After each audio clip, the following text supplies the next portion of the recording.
He was still in love, but murder came between them.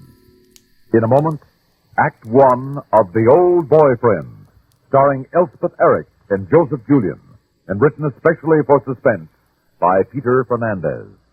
The first portion of Suspense is brought to you by the makers of Alpine cigarettes. What's it like to smoke an Alpine? Well, it's like many pleasant things you know. Nothing at all like the sort of smoking you may be used to. Alpine is a fresh, clear sort of smoke. If this sounds good to you, change to Alpine. There's something more to smoking with an Alpine cigarette.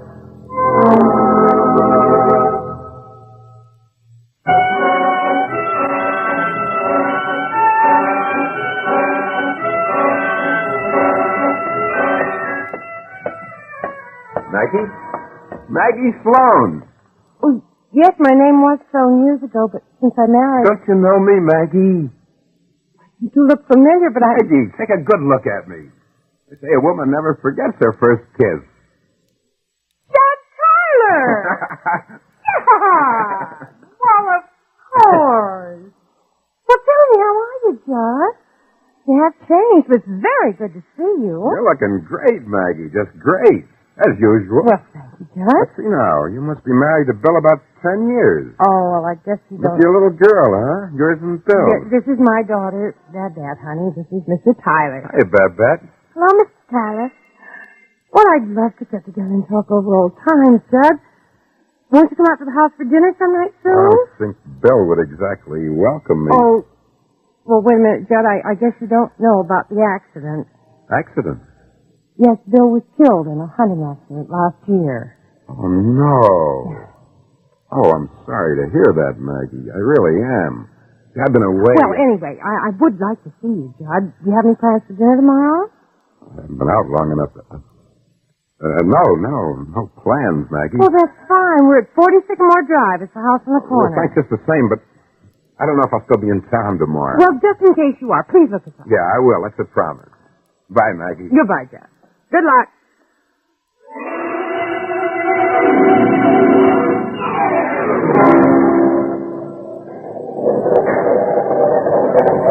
Come on, Dad. Turn off the TV. Time for bed, young lady. Oh, Mommy. Come on. Off to bed. That's an order. Please, Mommy, please. I just have to turn it off myself. Mommy. Now, give me a good night kiss like a good little girl. Daddy would let me watch. When your daddy was alive, he put a limit on it, too. He was still here. I could watch. Good night kiss, please. Okay, Mommy. I love you. I love you, too. Tomorrow night, the masked rider's on again. Can I watch him, can I? Tomorrow night, yes. No. Good night, dear. Mommy. If your daddy were still here. If only. Well, I hope it's that. Who's there? Maggie! Open up, quick! John, is that you? Yeah, hurry up, Rita. Well, just a minute. Come on. Oh, John, I was You expecting... said to come over. I was still in town, remember? Shut the door. You've got blood on your cheek. No, it's just a scratch.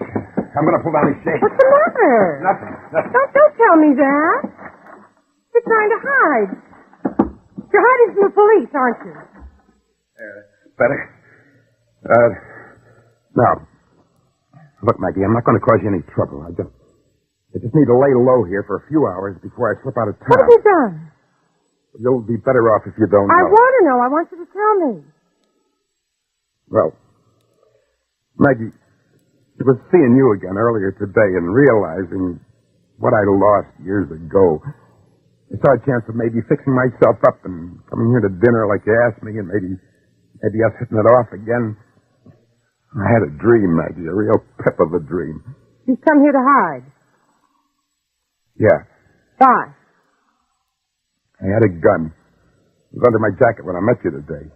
I bought it when I got out of the pen last week. Pen? Juliet. 5 years. With the gun, I figured I could get money for clothes, for putting on the dog for you. So I hit a loan office downtown half an hour ago. They were just closing. You hit them? Pick up.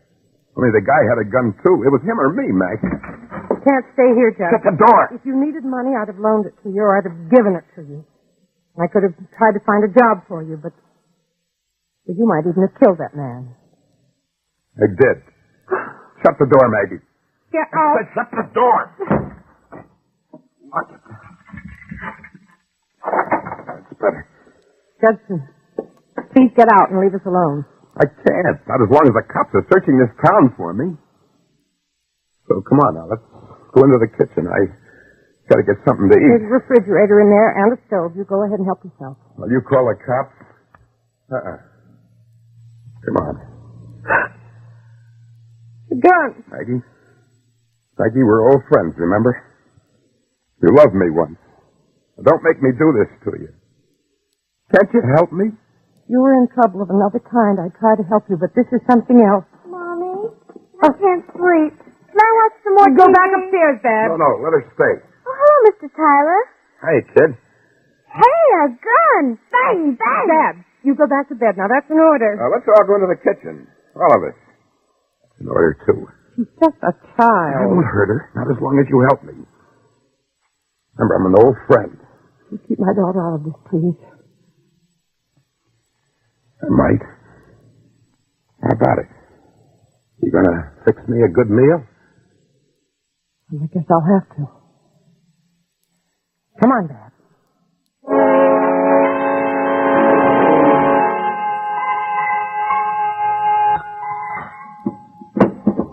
I was swell, Maggie. Thanks. Now, one last thing and I'm on my way. Now what? I want the keys for that car you've got sitting out in the garage. All right. Anything, as long as you get out of here. Thanks. In the drawer of that cabinet over there. Okay. Now, I want you to give me an hour, Maggie. 1 hour before you start calling the cops. Just leave, will you? Now, please go, Judge. Before you start yelling the minute I pull out of here. Gotta make sure you keep your mouth shut. What do you mean? Babette, how'd you like to take a nice car ride with? No. No, you'll have to kill me first. Kill you? Never. I could never hurt you, Maggie. But if you try to stop me, the kid might get hurt. It wouldn't. How about that ride, Babs? Mommy says I can't. Yeah, well, look at this, kid. See? Got you covered, haven't I? Just like on TV. Please, Judge. It's just a game, Maggie. Just a game with a kid. You want me to put my hands up? Oh, you don't have to do that, but just remember, you try anything, partner, and I'm going to shoot you dead. Okay? Okay, partner. You got me covered. Leave her here. Take me with you. Another time, Maggie. Another time, years ago, that was all I wanted to hear you say, remember? You fell for Bill Russell. Now it's too late. Much too late. Okay, Babs. Start moving for that door. Move, partner. Oh, please. Just give me an hour, Maggie. And then tell them they can start looking for Babette. If nothing happens to me, she'll be safe, too. 1 hour from now, I promise. I'll stop the car and I'll let her out. If you leave her here with me, I won't call the police for an hour. I swear to that, Judge. I'd be a fool to trust you. Okay, Babs. We'll go out the back way here. Come on, partner. Move or I shoot. Babs, dear. Do as he says now. Please. Do just as he says. Sure, Mommy. I know. I got it. She's got the drop on me. Remember, Maggie, give me 1 whole hour if you want to see her alive. Yes. Before I go, just let me tell you one thing. Seeing you again after all those years. Well, it was a good dream I had today. I'm sorry I loused it up. Be careful. Be careful with her.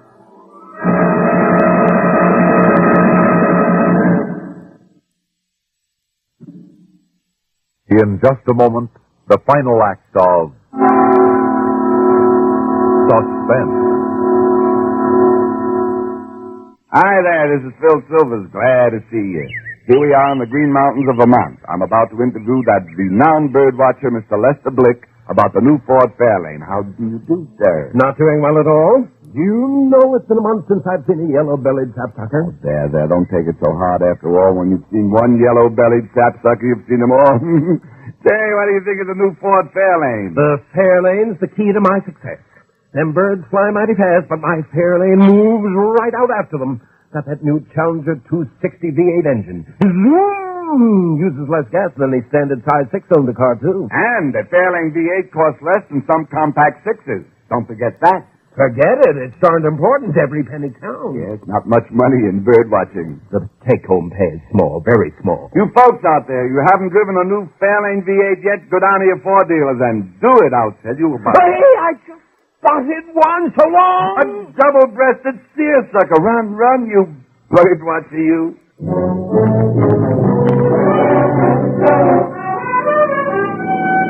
There it is up ahead, the roadblock. Remember, kid, don't open your mouth. Okay, Mr. Tyler. Here we come now. Evening, officers. What's the matter? Just a routine check, mister. Hello, little girl. Hi. Nope, you're not what we're looking for. Go ahead, mister.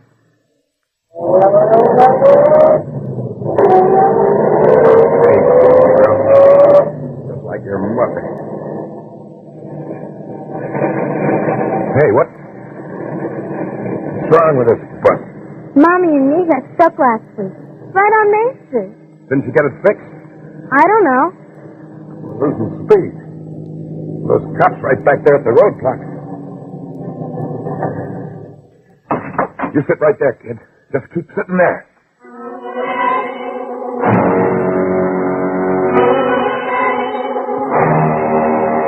I've waited almost an hour now, Lieutenant, before coming to you. Well, I can understand your reluctance to call us under the circumstances, but if you'd notified us immediately, we might Well, have he been gave me his word if I did nothing Oh, for an hour. the word of a killer. Well, anyway, I've just issued an alert to be on the lookout for the child. If Tyler does keep his word, we'll know soon. But if Babs is still with him, the police won't do anything, will they? We'll do everything we can to protect your daughter. Now, Mrs. Russell, there's no way you can help us. We'll notify you as soon as we hear. Oh, please let me wait here. I couldn't stand waiting at home. Yes, I understand. Well, you better just sit there and try to relax. This may be a long night.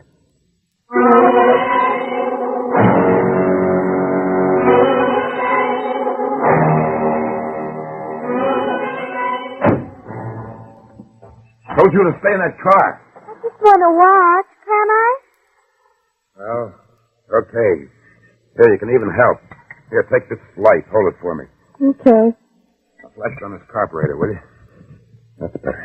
Now hold it steady. It's all gummed up. There. I got it back on. Took so long to clean it. That hour must be up.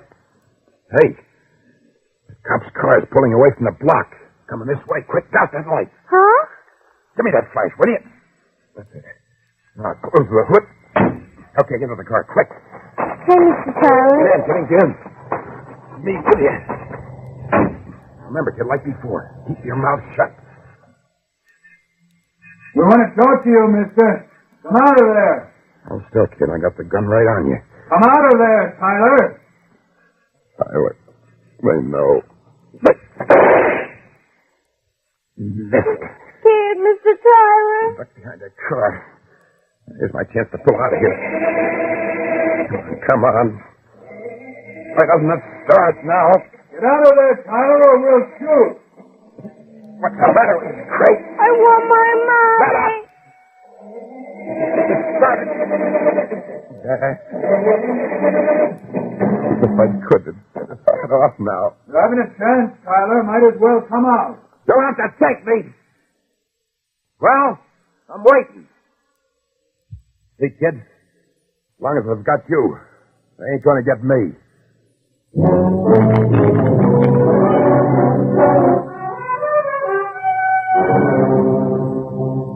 Yeah? Okay. On Prancer Road. We'll be there. What is it, Lieutenant? They found him, haven't they? Yes. Is my daughter... She's okay. Oh, he knew Judd would keep his word. Well, I don't know about that. What do you mean? Some of our men have him surrounded. He says he won't hurt the girl, but he's using Babette as a hostage. Oh, no. Come on. I'll take you down there.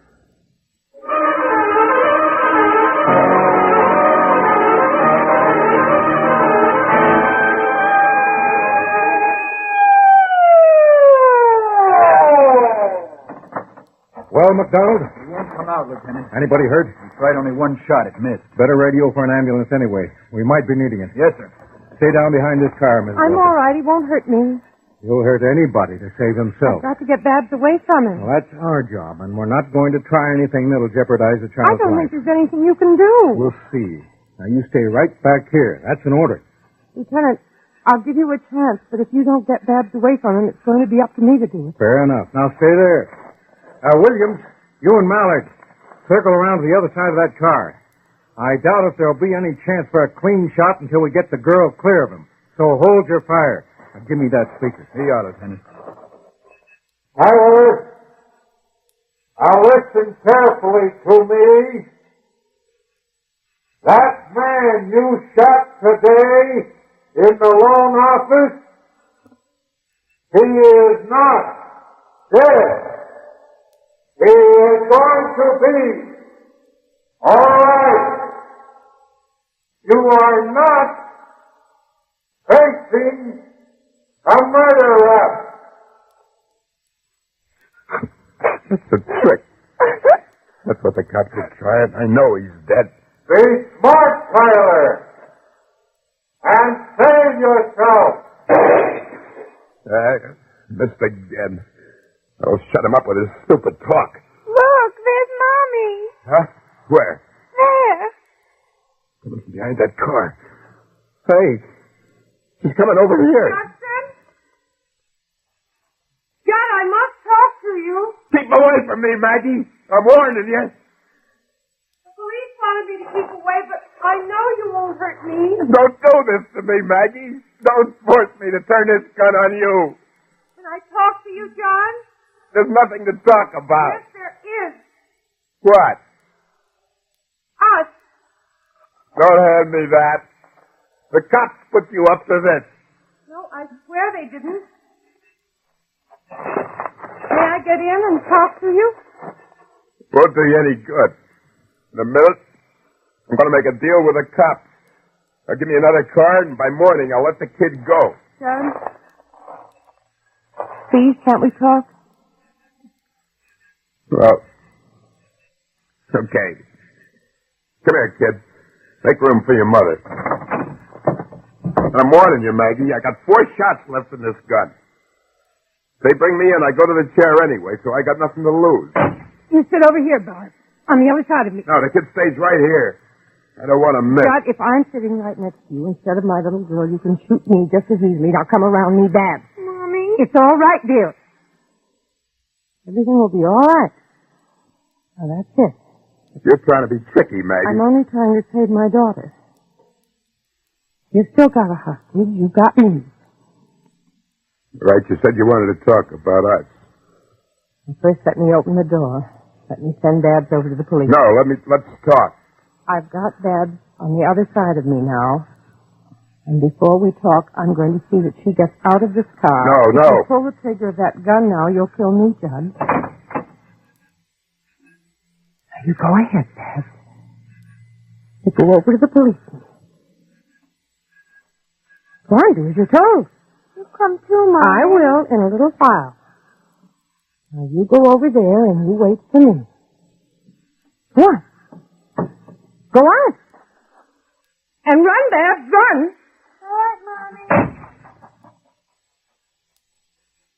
That's all you came for, isn't it? To see that your kid got out. Well, that was the main reason. But you're important too, Judd. What do you mean? Well, we used to be very close, you and I. When we were in high school, you were my steady boyfriend. It was a long time ago. That's all over now. You told me you still feel that way about me, Judd. If it wasn't for me, you wouldn't have gotten in trouble today. What does it matter how I feel? No getting out of the trouble I'm in except by running and hiding and running and Judd, hiding. listen to me. What? You were the first boy I ever loved. What are you trying to pull? I never told you then because we were so young and I was too shy. Maggie. But I don't think people ever completely got over that first feeling. They carry it around somewhere. Keep inside, maybe, for the rest of their lives. You mean that? Well, I'm not trying to get away from here, am I? No.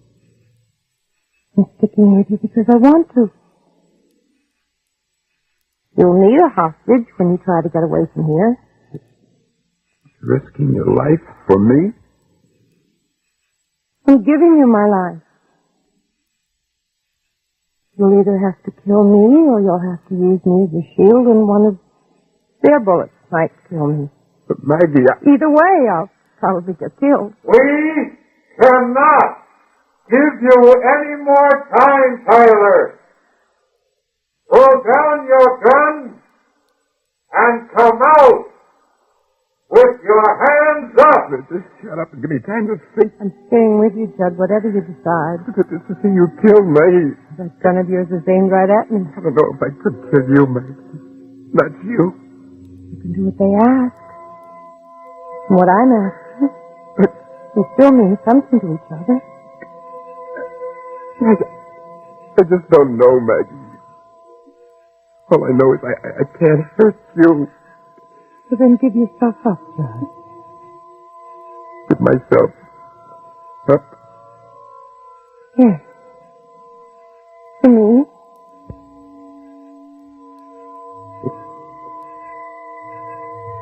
If I do, Maggie. Will you walk with me over to the cops? Yes, Judd, I'll walk with you. Throw the gun out.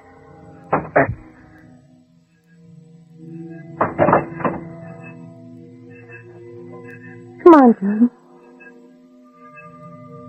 Let's walk over there together. Maggie, will you hold my hand? Well, of course I will.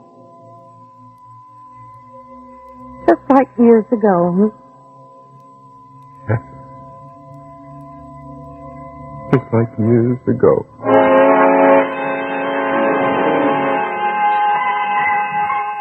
How do you feel, ma'am?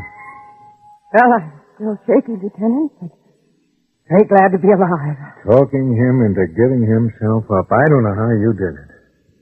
Well, he had a memory of something good between us. It was all he had left, and it was all I could offer. Oh, you're lucky. Well, maybe. If he'd been a stranger, I wouldn't have had a chance. But he wasn't a stranger, Lieutenant. He was an old boyfriend.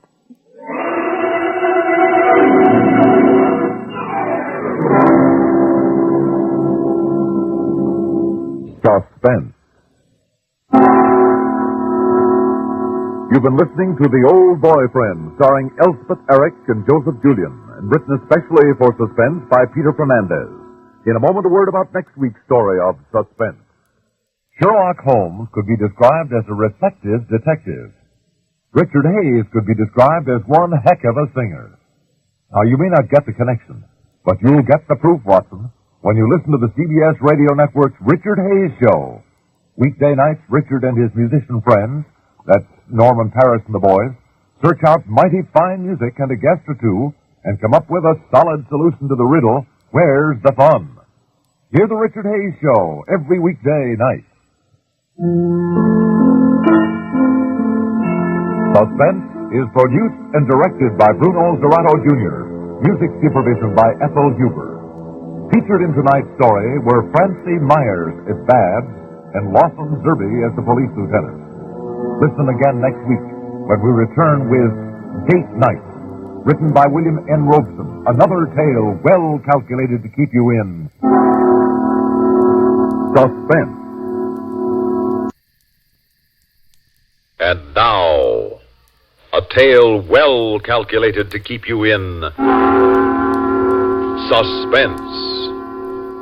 Act One of Date Night, starring Rosemary Rice as Kathy, Richard Holland as Jerry, and Sam Gray as the father, and written especially for Suspense by William N. Robeson.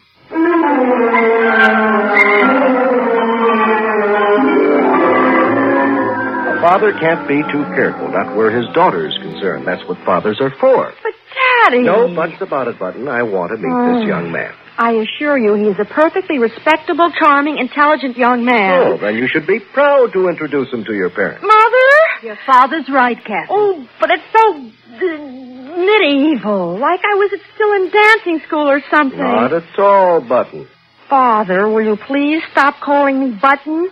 I'm 16, I wear lipstick and high heels, and I no longer respond to that thoroughly reprehensible and childish word Button. My name is Kathy. I beg your pardon, Kathy. A father sometimes forgets. Well, don't, please.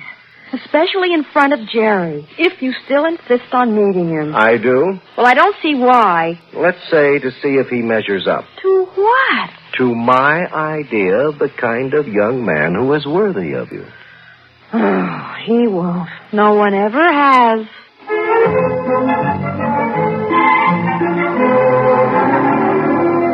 She was right, of course. No one ever has seemed worthy of her. And this Jerry was no exception. He was lanky and tall, and his scrubbed and freshly shaved face displayed 2 razor nicks and a lingering acne. The charm and intelligence with which my daughter endowed him escaped me. Nice weather we're having. Yes, sir. The weatherman says we're due for a change. Oh, we are? Yes. Well, Kathy shouldn't be very long. Yes, sir. That'll give you a slight idea of his conversational prowess. The absence, or weakness at least, of the chin disturbed me too, but of course not enough to justify forbidding my daughter to go out with him. But enough to make me uneasy and feed a growing premonition. And then Kathy burst into the room, face flushed with eagerness, eyes bright, lovely beyond belief in her new formal. Much too lovely for this lanky lump. Oh, you two have met, I see. Yes, it was inevitable. Hi. Hi. Well, I'm ready. You ready, Jerry? Yeah, ready. Well, let's go then. Just a minute, please. What is it, Father? When are your mother and I to expect you home? We won't be late. I want to know when. Mother? You heard your father, dear. What time will this dance be over, Jerry? Midnight, sir. Mm-hmm. Then you should have Kathy home a few minutes after. Father! Shouldn't you? Well, I'll try, sir. It's all the way on the other side of town. Daddy, the kids may want to stop on the way home. Stop? Where? What for? Oh, I don't know. A mall to a hamburger or something. At midnight in a public restaurant? Yes. Oh, no. A properly chaperoned dance is one thing. A public restaurant at midnight is quite another. You'll bring her straight home, won't you, Jerry? Yes, sir. Mother. You better hurry, dear, or you'll be late. Yes, Mother. Have a good time. How can I now that Daddy spoiled it all? Come on, Jerry. We might as well try to salvage what's left of the evening. Now, what's got into her? At midnight, a public restaurant. Oh, Dan, have you forgotten? Forgotten what? Our high school dances. Did you ever bring me straight home? Well, that was different. Anyway, there's something not quite straight about that young man. He's shifty-eyed. I don't think I trust him. You have forgotten, haven't you? But then you never knew what it was like to be a 16-year-old girl. Of course I didn't, but I sure do remember what it was like to be a 16-year-old boy.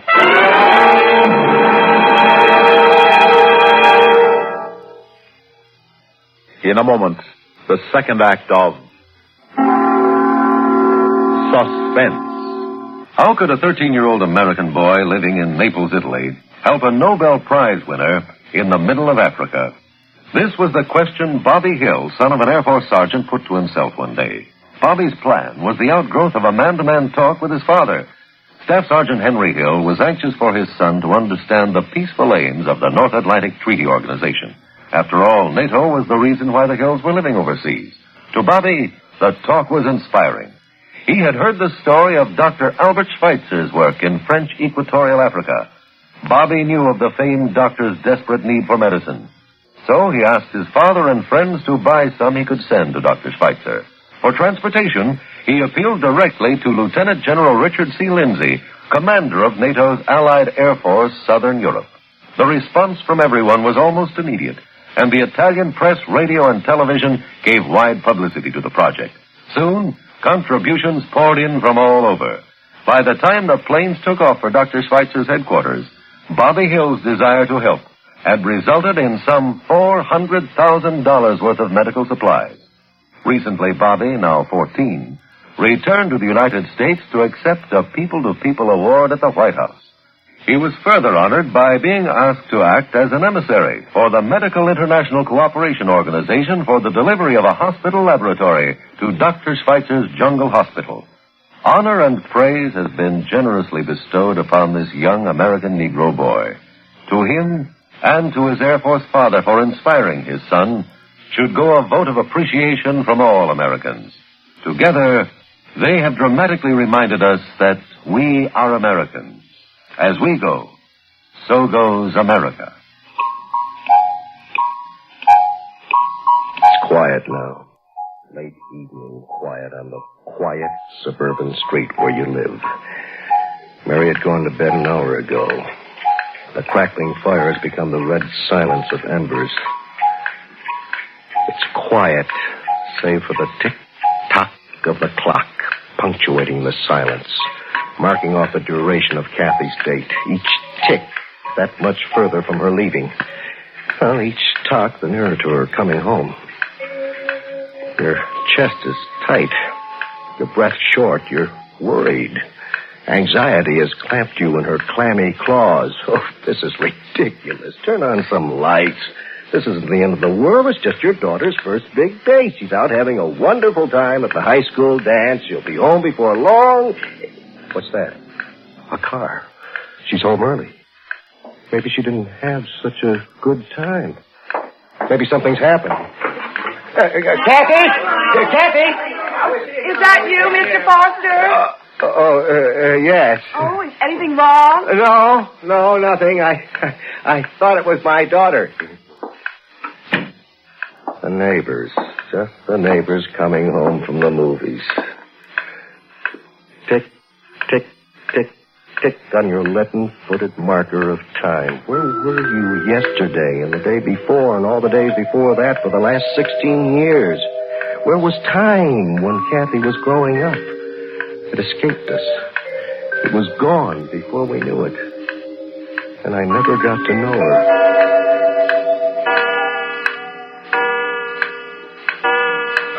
Midnight at last. The orchestra will be playing the last strains of Goodnight, Sweetheart. The boys will be lining up, pushing and jostling at the cloakroom for the girls' raps. The girls chattering like a tree full of birds, tired but not admitting it. Their makeup slightly askew now. Their hair is somewhat out of place, damp where cheeks had touched. The party's over and it's time to go home. Hurry, hurry before the coach turns to a pumpkin and the white horses are turning. Here I am, over here. Oh, yeah. Mustn't lose you, sugar, because you're the sweetest. Jerry, really? Oh, you know it, sweet. Well, let's split out, huh? Yes, I guess we've got to, or my father will split. Oh, we're not going home yet, baby. Oh, but you see, I know this place where they don't ask for any ID card or anything. Oh, Jerry. And we can get a drink. Jerry, You're not afraid, are you? No, but Daddy said that I have... heard him. But you're a big girl now, aren't you? Yes, Jerry. Well, then, it's time you started living your own life, isn't it? I guess so. And tonight's the best time I can think of to start. Right? If you say so, Jerry. Crazy.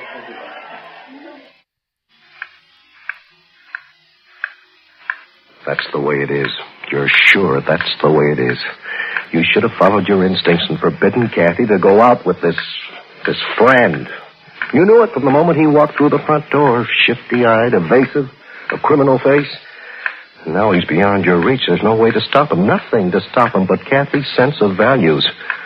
And you wonder, are they strong enough to withstand the temptations of evil as attractive as this Jerry must be to her?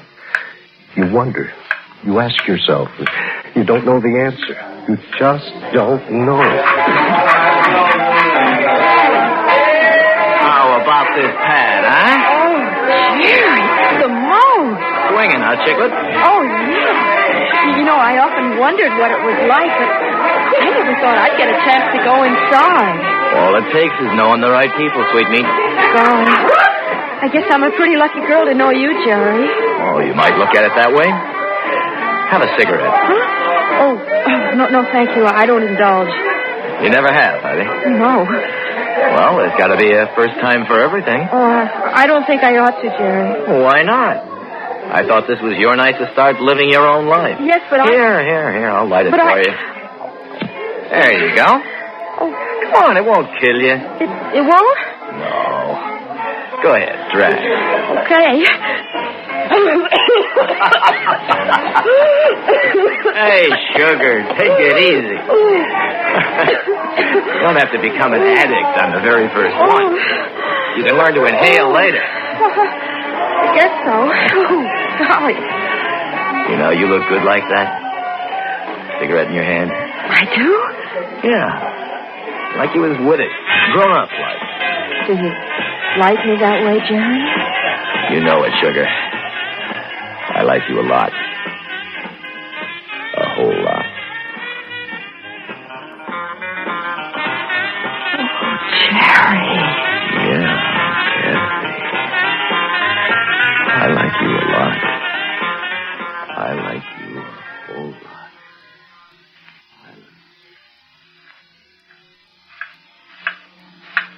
I've got to do something. I can't just sit here. I've got to find her before it's too late. The yellow book. She must have such places.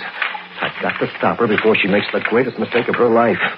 Cafes, coffee houses. Coffee house, yes, that's where she'd be. Coffee houses. That's where a scoundrel like that Jerry would take her. Here, the Midnight Espresso. Probably a beatnik coffee house. That sounds right.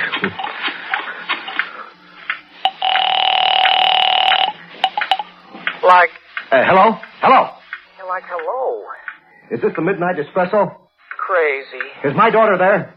Like who? My daughter. Is she there? No, she ain't here, man. Are you sure? Man, I'm sure. How can you be sure? I didn't tell you her name. It don't matter, man. I'm sure she ain't here on account of there's no one here. The Midnight Espresso ain't that midnight, man. We're closed. And like you interrupted my sleep, and that ain't too cool. Where then? Where else could she be? Clubs, supper clubs, nightclubs, the Black Kitten. Huh? Black Kitten. That sounds sinister enough. Maybe she's there. She's got to be there. She's got to be. Hello, Black Kitten. Is my daughter there? Well, there's a lot of people here, sir, but I've no idea if one of them's your daughter. Well, she's very pretty. She has brown hair, and she's 16. So she's not here. How can you be so positive? She's a teenager, so she's not here. Are you sure? Certainly I'm sure. We don't do business with teenagers unless their parents accompany them.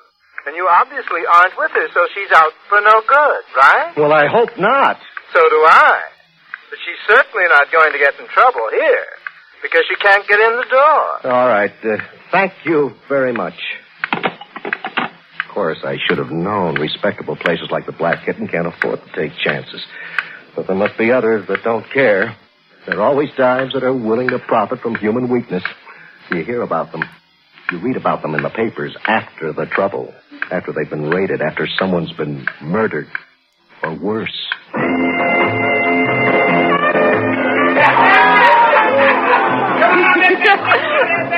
That's it, sugar. You got it fine. Keep turning those elbows back and forward. Okay. Take those shoulders. All right. That's it, honey. Now twist, honey, twist. Oh. Oh, Jerry.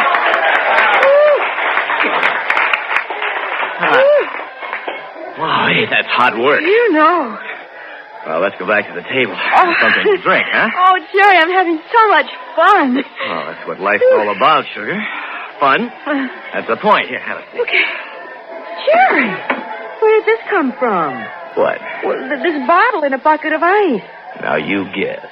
Did you order it? That's right. Champagne, ma chérie. Champagne. Bollinger 43.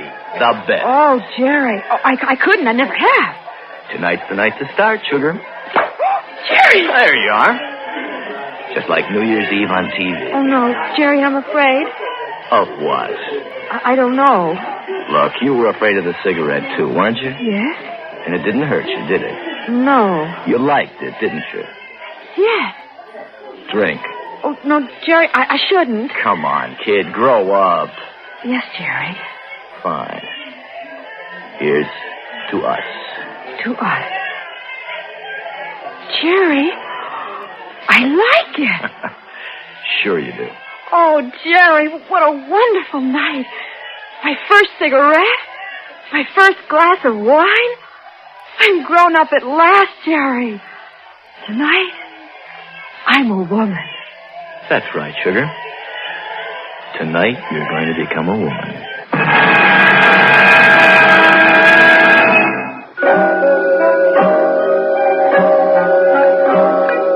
You turn back to the dark living room.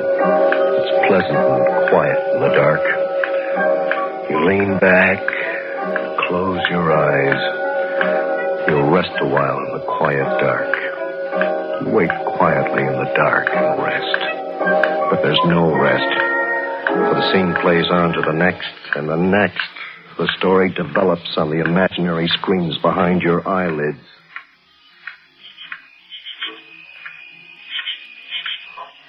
No, Jerry. I said no. Why not? What's the matter with you all of a sudden? Look, it's late, Jerry, and I've got to get home. Oh, now you've got to get home. Please. After I show you the time, after I go all out, the champagne, the work. What do I get for it? I gotta go home. Please, Jerry, take me home. I will take you home in the fullness of time. How about that? The fullness of time. That means when I get good and ready. Jerry. Come on, Kathy. Come on. How about a kiss? Oh, please, Jerry, be nice. Oh, I'll be nice, honey. You have no idea how nice I'll be. Jerry, stop it. Come on. Tonight you're a woman, remember? I said stop it. You slapped me. I meant to. Now take me home. All right, Catherine. I'll take you home. I'll take you home like you've never been taken home before.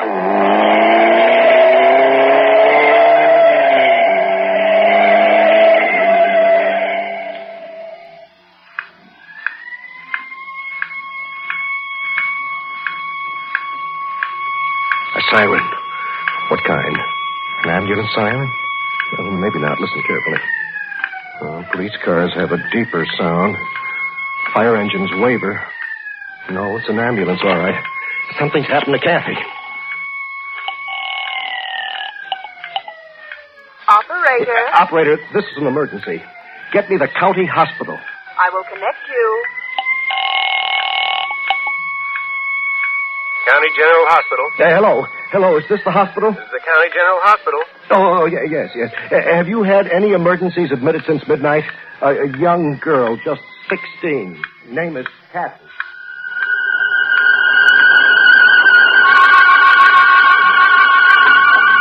Central Police, Sergeant Shea speaking. Have you had any accidents reported in the last hour or so involving a young boy and girl? They were driving a...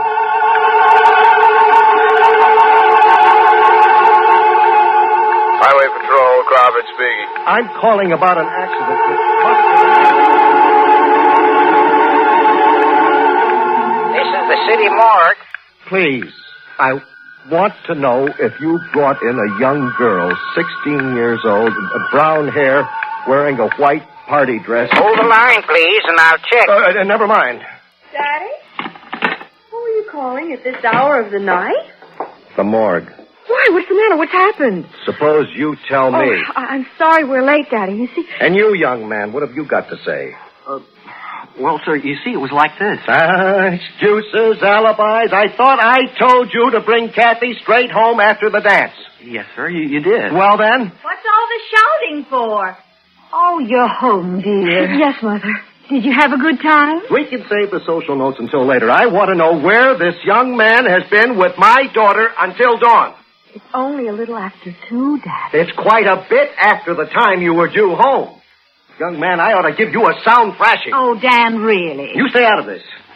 You should be taught that you can't go around taking advantage of every young girl you meet. Daddy! What an awful thing to say. Let me smell your breath. Why? Do you mean to stand there and tell me you were not smoking tonight? Yes, Daddy. You know I don't smoke. And are you going to deny, young man, that you forced my daughter to drink champagne? Who, me? Daddy, what I'd like to know is what have you been drinking? You keep a civil tongue in your head when you speak to your father. Now, Dan, perhaps if you keep a quiet tongue in yours. What a thing to say to your father after the night you put me through. Sitting here getting more and more worried as it got later and later until I was sure something terrible had happened to you. Do you realize I've phoned every police station and hospital in 3 counties? And I was just starting on the morgues when you walked in. That's what you put me through tonight, my little lady. And then you say a thing like that to your father. I'm sorry, Daddy, but if you haven't been drinking, then your imagination's sure been working overtime. And if you'll just simmer down, I'm sure Kathy and Jerry can explain everything. Very well, very well. I'm a reasonable man. I'll listen. But it better be good. Now, Jerry, would you care to explain? Well, yes. We started straight home right after the dance, like you said. Mm-hmm. And to save time, I took the shortcut through Mill Run. Well, right in the middle of that deserted stretch, I had a flat tire. Oh, what a shame. A likely story. But it's the truth. Truth. And then I found I didn't have a jack in the car. So we had to walk. Both of you? Well, I couldn't leave Kathy alone while I went for help. Oh, we must have walked a couple of miles in the dark. Oh, it wasn't more than a mile. Well, anyway, Mother, it was real spooky. And Mother... We finally found a service station that was open, and the man drove us back and changed the tire, and here we are. Oh, I'm sorry we upset you so, but I got her home just as fast as I could. What about the smoking? Smoking? And the champagne? Champagne? Yes, and the necking in a parked car. Father, you're imagining things. Oh, you say you were in a service station, hmm? They do have telephones, you know. Yes, Daddy, they do, and I tried to call you, didn't I, Jerry? That's right. And I suppose you're going to tell me the phone didn't answer. Oh, no, it was busy. I kept trying and trying, but it was always busy. Busy? Who would be using our phone in the middle of the night? You? Me?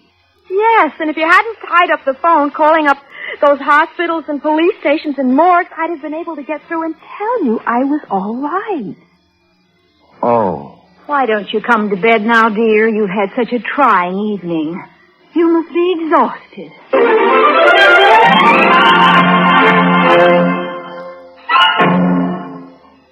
Suspense. You've been listening to Date Night, starring Rosemary Rice as Kathy, Richard Holland as Jerry, and Sam Gray as the father, and written especially for Suspense by William N. Robeson. Suspense is produced and directed by Bruno Zerato Jr., music supervision by Ethel Huber. Featured in tonight's story were Tony Darnay, Freddie Chandler, Jack Grimes, Lawson Serby, Bill Lipton, William Mason, and Guy Rep. Listen again next week when we return with Doom Machine, written by Edgar Marvin. Another tale well calculated to keep you in suspense. And now, a tale well calculated to keep you in suspense. In a moment, Act One of Doom Machine, starring Leon Janney as Dr. Ferris, and written especially for Suspense by Edgar Marvin.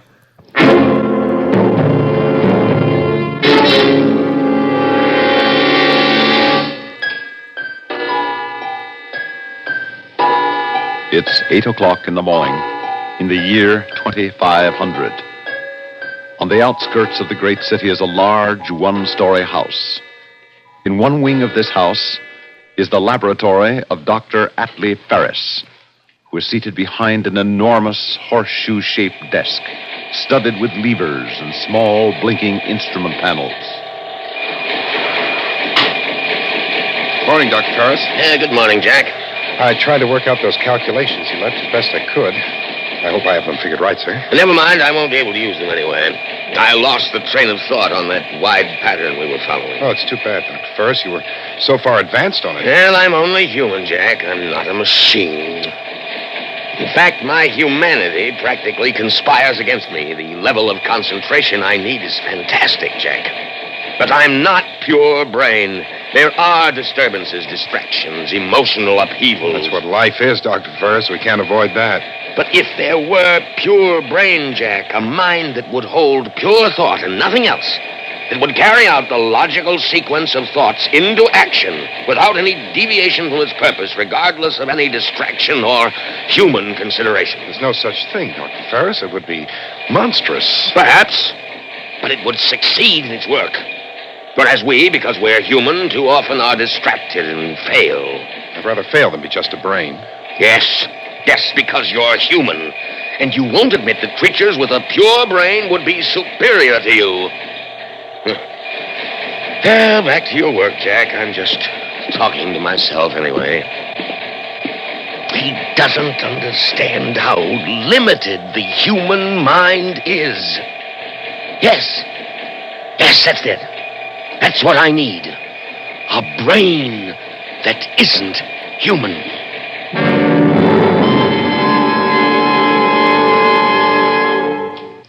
Third audio box entry, July 7th. The first parts for my new project arrived today, and I immediately began assembly. The job is going to be bigger than I expected. My original plans didn't call for motive power, but now I see that everything will be impossible unless there is force of action. Sixth audio box entry, July 20th. Sally is bursting with curiosity. But she knows enough now not to come near my workroom. Perhaps I should prepare her for the fact that we are going to have a guest in the house. 13th audio box entry, August 27th. This is probably the last report I shall make. There is complete mobility and the concentration chamber has been sealed. Not even I could get it to change a thought once the decision trap is shut. Communicative power is slow, but there is no faltering of expression. The last thing is the will. I shall test that tomorrow. The final test.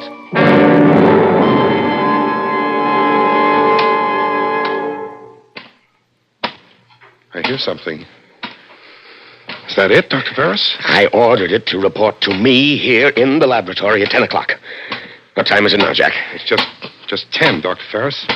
Is it safe? We'll know in a moment.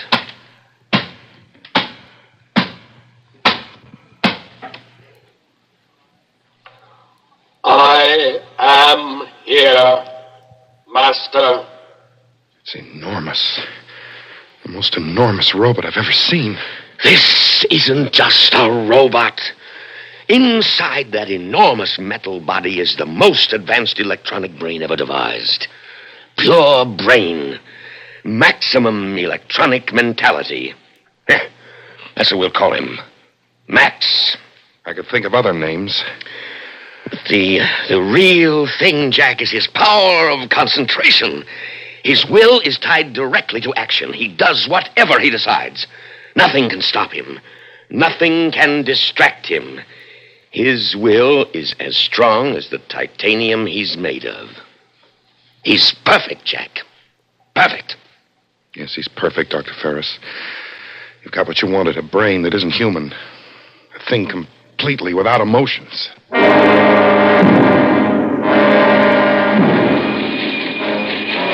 Look at Daddy's laboratory, Philip. Isn't it immense? You can see and hear everything from this control room. Is that the robot, Mr. Ferris? Yes, that's Max. Well, what do you think of him? He's amazing. He operates himself, Philip. He's not just a robot. He's a thinking machine. He's figuring out the solar energy formula right now. Jack does the manual work. You mean the man takes orders from the robot? Jack's not in Max's class when it comes to pure thought. Oh, Daddy, it's humiliating to take orders from a machine. Yeah? And what's your opinion, you brilliant young physicist, Philip? Well, as a scientist, Dr. Ferris, I have to admit admiration for your robot, Max. But speaking as a human being, I think I'd resent taking orders from it, too. I mean, having it on a pedestal. Well, that's where Max belongs. He can do the mental job, and Jack can't. Therefore, Max leads and Jack follows. I'm not interested in your so-called human values. I have no more feelings about them than Max has. The superior always lead the inferior. That's the way it is, and that's the way it has to be.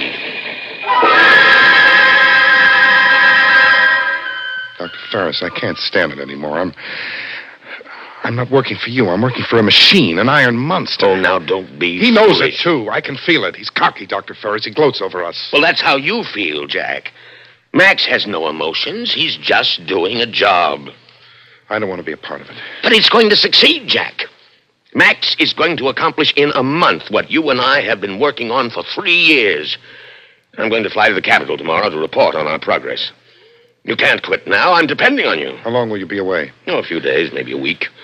And the final test of the formula may come while I'm gone. You have to be here.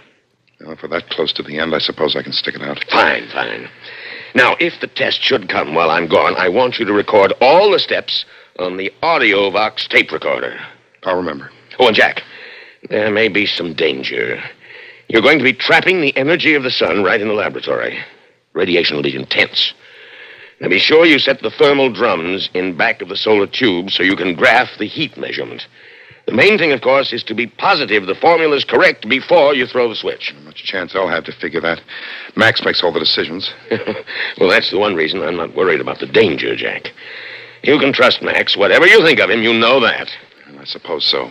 Well, it's important that you believe in him. His mind, Jack, his pure electronic brain will do more for humanity than generations of emotional beings like us.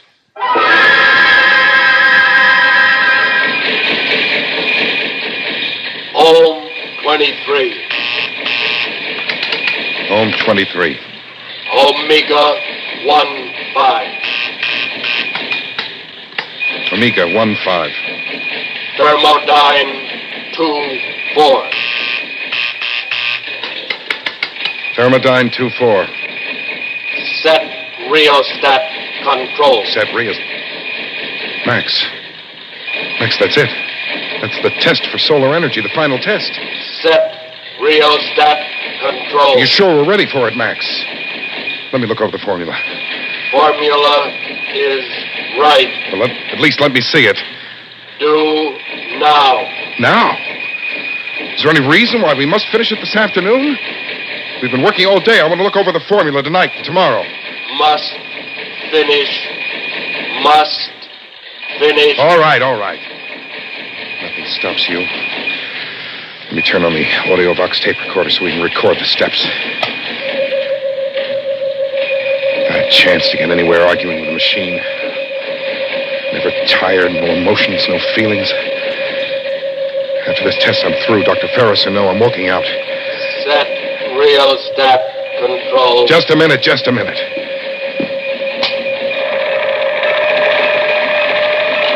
There. Now I'll check the thermal drums. We're graphing. Set thermal panel. Check. Increase. Raise. Thermal 8. Radial flux. Boy, it's hot.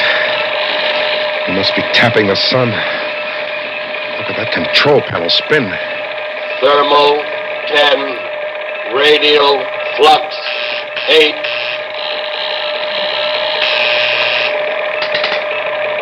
Thermal 12. Radial flux 9. Max, it's getting too hot. I don't think we can get any more increase. Thermal 14. Radial flux 10. No, Max, it won't work. I see it now. We're absorbing too much heat in the tube. We're not channeling out. Thermal 16. I'm afraid, Max. I'm afraid. Max is shooting heat rays. Max!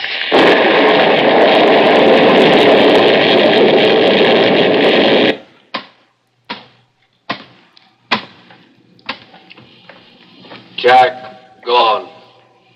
Heat over maximum. Need new formula.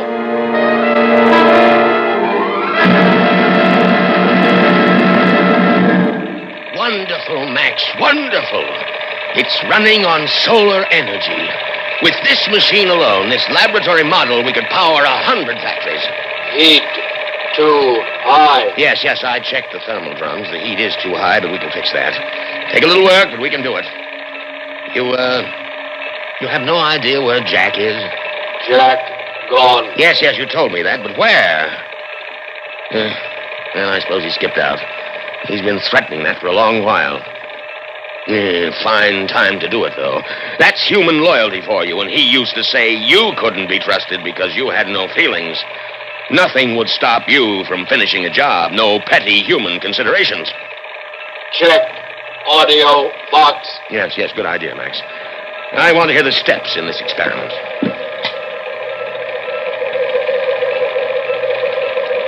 If I had a chance to get anywhere arguing with a machine. Yeah, that's Jack. Never tired, no emotions, no feelings. After this test, I'm through, Dr. Ferris or no, I'm walking out. Yeah, just as I thought. Good riddance. Set rheostat control. Just a minute. Nah. I don't want to hear any more of this. Don't worry, Max. I'll get you another assistant. Nobody worthy of you, I'm afraid. Just another human being like Jack. But you'll be able to use his arms anyway, won't you, Max? Yes, Master. Look, Sally, I appreciate the chance to work with your father, but I just couldn't take orders from Max. Philip, I think you're wrong. I really do think that this time you're wrong. Listen, why do you think Jack quit? Besides, your father never liked me, and this is his opportunity to make a fool of me. But Daddy was very disappointed in Jack. This is your chance to make good in his eyes, patch everything up. Oh, I don't know. Besides, the work is so important. You keep telling me yourself how brilliant Daddy is. Yeah, sure, but... When this work is completed, Philip, it will mean all sorts of honors. Will you for listen him. for a minute? It can be the making of you as a scientist. Oh, for my sake, take the job. You make it very hard to refuse. Then don't refuse, Philip. I can call Daddy back. All right, darling. For your sake, call him back.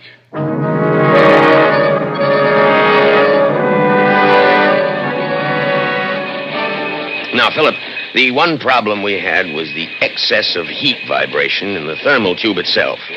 I checked over Max's new formula to decrease that, and I think he's got it. I've given him instructions based on that new formula. I want you to follow Max's orders completely. I'm jetting out to the capital again with a member of the National Thermal Committee, and I'm sure you can handle the work in my absence. Well, I don't see why not. The way it looks, I'd only be an extra pair of hands for Max. Just so. A very apt bit of phrasing, Philip. Well, Max and I might as well get to work. Fine. Max will show you how to regulate the thermal drums. Good luck. I'm afraid we've been keeping you from concluding your experiments, Dr. Ferris, having you report to the Capitol so often. On the contrary, Dr. Larkin, I'm in the fortunate position of being able to place my work in even more capable hands than mine. Oh? I don't suppose you've heard of Max. Max?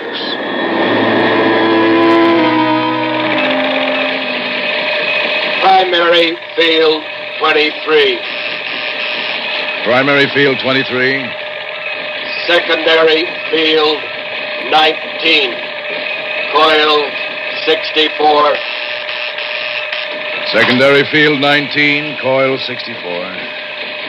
Circumference 20 degrees. Circumference 20 degrees. But Ferris, you can't be serious. Rain like that is a monstrosity. It's inhuman. Of course it's inhuman. That's the grandeur of it.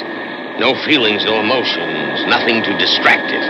Just pure scientific thought at the service of humanity. But a thing like that cannot serve humanity, Dr. Ferris. It's wrong somehow. We've always used mechanical servants, Dr. Larkin. Why, this very jet ship... Oh, no. Not to make decisions for us. It's a mistake to grant free will to any mind untempered by feelings and emotions. There's something immoral about it. Well, but that's just the beauty of it, Dr. Larkin. Precisely because he has no feelings, Max can never make mistakes. Sorry, I don't believe it. No machine in the world operates to perfection. But Max isn't a machine. Max is pure brain, self-corrected, undistracted. Here, let me show you. Just look at the perfection of his latest formula.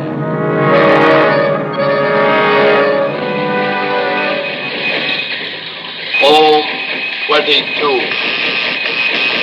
Home 22. Omega 1, 4. Omega 1, 4.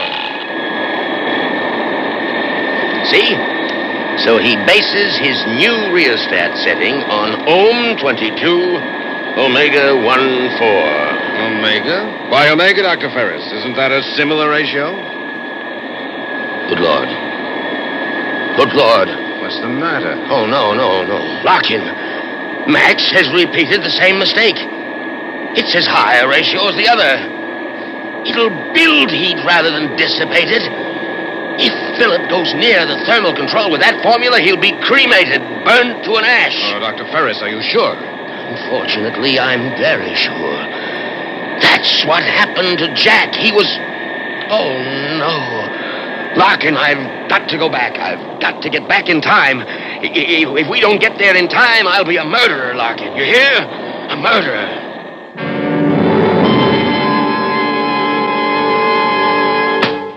Rheostat control.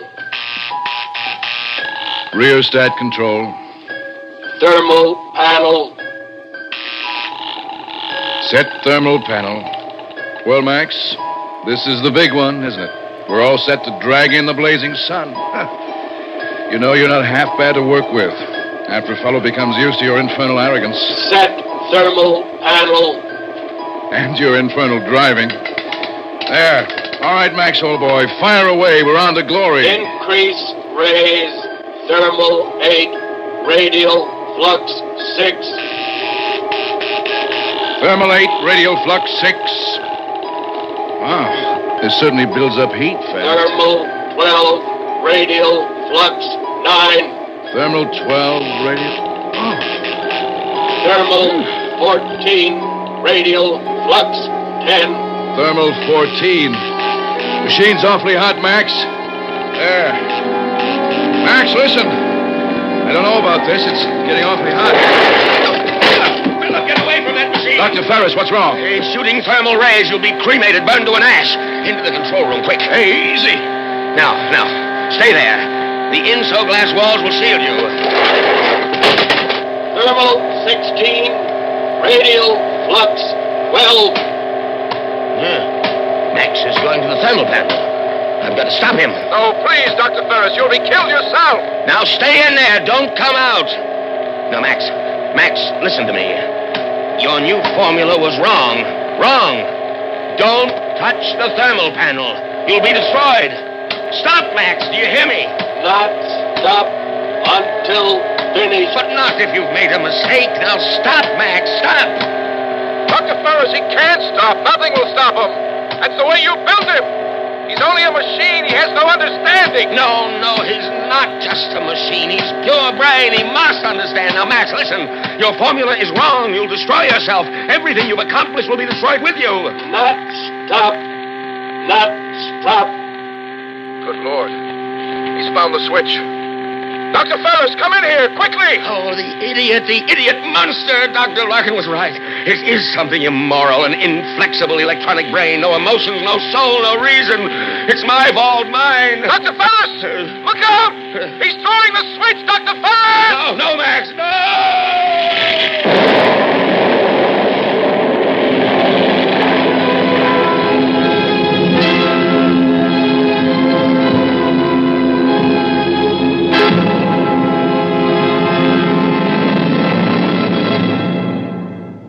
Suspense. You've been listening to Doom Machine, starring Leon Janney as Dr. Ferris, and written especially for Suspense by Edgar Marvin. Suspense is produced and directed by Bruno Zerato Jr., music supervision by Ethel Huber. Featured in tonight's story were Cliff Carpenter, Elaine Rost, Bernard Grant, and Eugene Francis. Listen again next week when we return with Heads You Lose, written by Robert Arthur. Another tale well calculated to keep you in suspense. The Singing is Easy on the Richard Hayes Show, weeknights on the CBS Radio Network. And now, a tale well calculated to keep you in suspense. We live in an age of wonders. What was yesterday's impossibility is today's miracle and tomorrow's fact. So perhaps our story today isn't just a story. We only say perhaps, but it might be worth asking yourself, is it just a story? In a moment, Act One of Heads You Lose, starring William Redfield as Steve Kimberly, and written especially for Suspense by Robert Arthur. The first portion of Suspense is brought to you by the makers of Alpine cigarettes.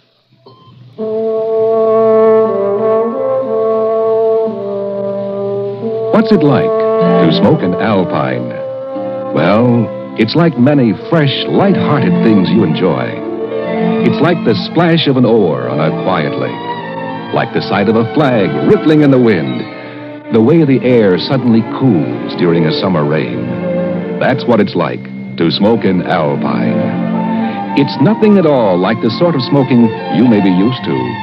Alpine gives you a fresh, high-spirited sort of smoke, a hearty, even exhilarating kind of taste. If this sounds good to you, try Alpine filter cigarettes.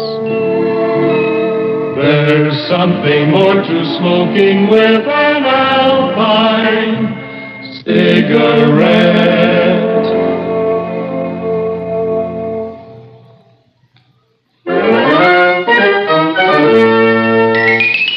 It was a nice, chilly morning in October, and Rollo Collins and I were sitting in Rollo's office wondering where our next dollar was coming from. Rollo didn't look hungry since he weighs about 300 pounds and has the appearance of a dishonest cherub, but I knew he was. As for me, Steve Kimberly, I felt like a walking skeleton. Rollo and I were private detectives.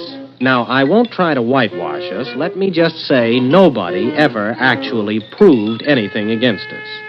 But we were, let's face it, a firm people came to in desperation with cases more reputable firms wouldn't handle. And when the intercom buzzed, Rollo and I jumped. Yes, my dear. A gentleman by the name of Harrison Ward to see you, Mr. Collins. Mr. Ward? That's right, sir. He's an attorney. Oh, by all means, come right in. Yes, sir. Harrison Ward was a tall, thin guy with a tall, thin face. And as he closed the office door and looked at us, his Adam's apple jumped up and down nervously. My name is Ward, Harrison Ward. I'm an attorney. I wish to engage you to find someone for me. Oh, butter wouldn't have melted in Rollo's mouth as he waved Ward to a chair. You've come to the right place, Mr. Ward. We find people, that's our business. Well, this is an unusual case. I want you to find... Well, his name is Joshua Franklin. Joshua Franklin? Surely you're not serious. Joshua Franklin's disappearance is one of the great mysteries of the century. Isn't he the Wall Street financier who walked out of his office one day with $100,000 in cash? That's the man. Ah, and was never seen again? Precisely. Not the slightest clue to his fate has ever been discovered. I told you it was an unusual case. But, my dear Mr. Ward, according to my recollection, even when he vanished, Joshua Franklin was a dying man. Yes, that's true. His body was riddled with disease. Doctors gave him 6 months at the outside. It was such a pity. That brilliant financial mind, as keen as ever. The body that no miracle of science could keep going. In that case, Mr. Ward, no matter where he went, Joshua Franklin must have died at least 6 years ago. Oh, yes. Dozen specialists assure me he cannot possibly still be alive. And yet you wish us to find him? My dear Mr. Ward, on occasion we do the impossible. But we cannot work miracles. What you need, Mr. Ward, is a spirit medium. Please, gentlemen, I assure you, I've come to you in desperation. I know that Mr. Franklin must be dead, and yet... Yes? Please go on. 3 weeks ago, Joshua Franklin spoke to me on the telephone. Oh, come on now. You can hardly expect us to believe that. Well, it couldn't have been anybody else. He identified himself by a secret code. Did you recognize his voice? Well, no, it did seem changed. But it may have been a bad connection. Mr. Ward, you're certain it was Joshua Franklin? I'd swear to it. The things he reminded me of. Well, no one else knew about them, living or dead. Oh, I'll bet, especially dead. Tell me, just why did Joshua Franklin phone you? He instructed me to sell 10,000 shares of Universal Mining stock, which he owned. Did he say why? But he promised to explain later. But he never called again. Probably St. Peter wouldn't let him slip out to use the telephone. Steve. Mr. Ward, think carefully. Was it a long-distance call? What else could it have been, Rollo? Very long distance. I think it was a local call. But with this new direct dialing, it's so hard to tell. But, Mr. Ward, we are forced to believe that Joshua Franklin is still alive. In or near the city. We'll take the case. Our fee is $100 a day. Well, that's quite all right. In addition, we would expect to collect the reward originally offered. $100,000 if we find him alive, and $50,000 if we find him dead. So, at last, we had a case, finding a missing millionaire who had been dead 7 years. Harrison Ward gave us a $500 advance and left. My own starting point was that mysterious phone call and the order to sell 10,000 shares of Universal Mining stock. I went to a stockbroker friend. He told me the unexpected sale had created a small panic in Universal Mining. Somebody usually makes money off such panics. My friend came up with a name.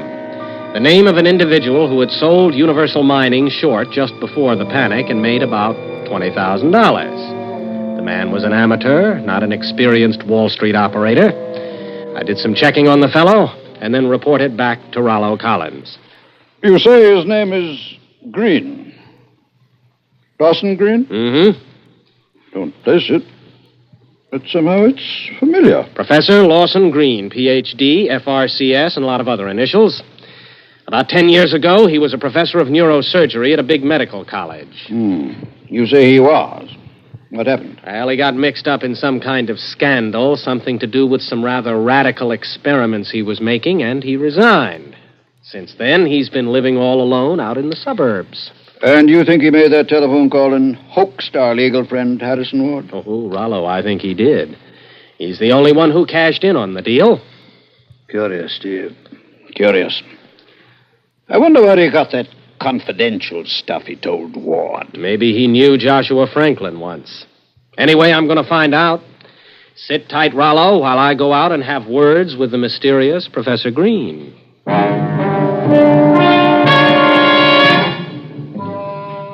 Professor Green's place turned out to be a big stone house set back in a grove of trees and surrounded by a heavy wire fence. Obviously, he liked solitude.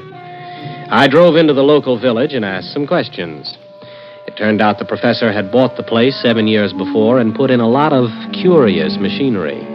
With him, he'd had a white-haired man he called his brother.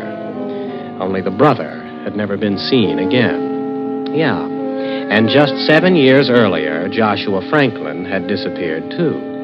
A connection? Oh, I'd have bet my life on it. So, I telephoned Professor Green. Hello.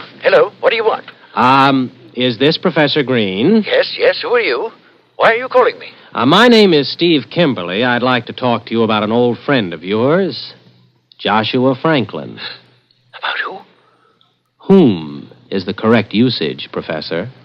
I don't know what you're talking about. Goodbye. Not so fast, Professor. I'm just a fellow who's interested in Joshua Franklin. I'm working alone, but if you insist, I can call in the cops. Police? Only I hate crowds. Don't you? Very well. Come out to my house. I'll see you.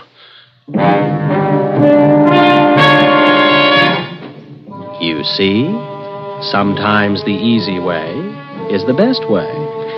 I drove back. The gate was open. I drove up to the front door. A little white-haired man with bright, nervous eyes and shaking fingers let me in. Well, come in. Thank you, Professor. I'm glad you agreed to see me, alone. I haven't any idea what you want. I agreed to see you just to stop this insufferable nuisance. Well, I'd hardly call one phone call insufferable. However, I'll get down to business. Where is Joshua Franklin? What became of him? I don't know. I never heard of Joshua Franklin. Now, young man, goodbye. No, you're not getting rid of me that easily, Professor, so let's start over. Where is Joshua Franklin? What do you want? Why have you come here? I won't let you ruin my experiment. It's my whole life. And now you're trying to destroy what I've done. Take away everything that I've accomplished after I've given up my career, everything to... Oh, Professor, easy. You're going to blow your top here. Now, believe me, I'm not here to destroy anything. I'm here as a friend.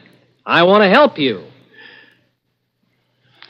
What brought you here, anyway? That little transaction in Universal Mining stock. So that's it. Mm-hmm. I was afraid.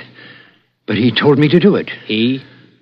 You mean Joshua Franklin? Yes. I mean Joshua Franklin. Ah. You've got him here in this house? You've kept him a prisoner all these years? No. I only saved his life. I'm the one who's been the prisoner. You saved his life? In spite of what the doctor said? Well, man, why all the secrecy? You could have been famous. You'll see.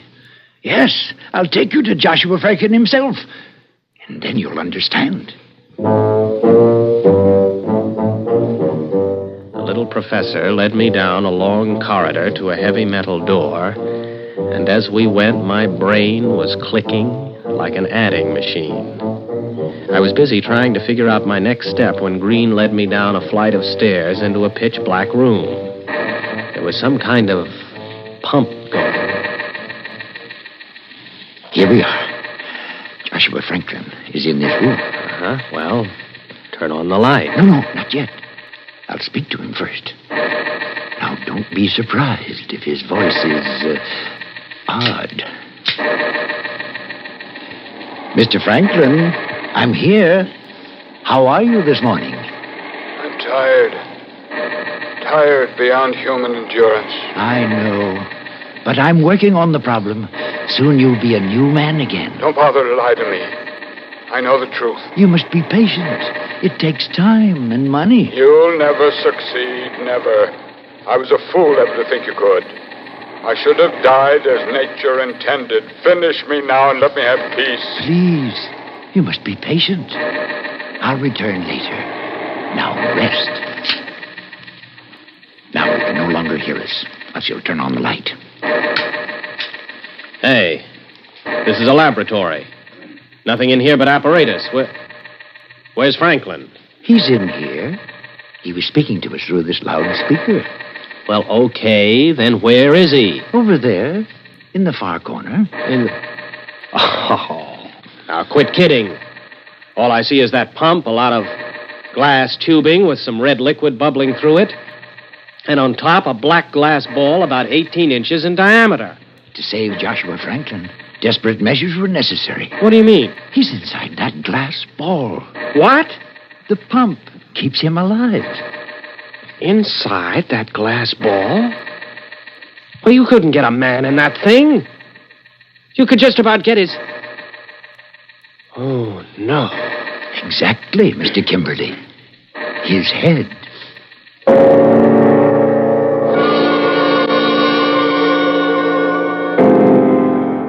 I believed him. I had to believe him. We went back upstairs and talked. Green told me how he'd been experimenting with animals, gone too far, and got fired. Then how Joshua Franklin had come to him. You see, he had heard an exaggerated account of my experiments. He offered me $100,000 to give him a new body. Put his head on a new body? Exactly. I told him I couldn't do it. He insisted. He was dying and he was frantic. So, I agreed. Knowing all the time you couldn't? Not then, no. But I hoped that someday I could. So, we came here, and I performed the operation. I discarded the disease-ridden body. I placed the healthy head inside the glass, where it's kept alive by a circulating nutrient fluid. But the details don't matter. All these years, I've struggled in secret, afraid that if the world knew, I'd be called a monster and put in jail. And now it's all for nothing. Nothing. You found me out. You'll call the police. Now, Professor, take it easy. You've got it all wrong. I'm here to help you. Help me? How? Well, for one thing, I'm going to be your business manager. But don't understand. Now, look, you need assistance, a big laboratory. With those, you might succeed yet in learning how to join Franklin's head to another healthy body. Oh, yes. Yes, I could. I'm sure of it. Oh, but it would take so much money. That's just it. That'll be my job. Now, downstairs in that lab, you have one of the smartest minds that ever operated on Wall Street. We'll use it to plot stock market operations that will net us millions. That universal mining deal was just penny ante stuff. Oh, but it won't work. He won't cooperate. It's all right. Let me argue with him. Maybe I'm more persuasive than you are. I'll talk to him now. Alone.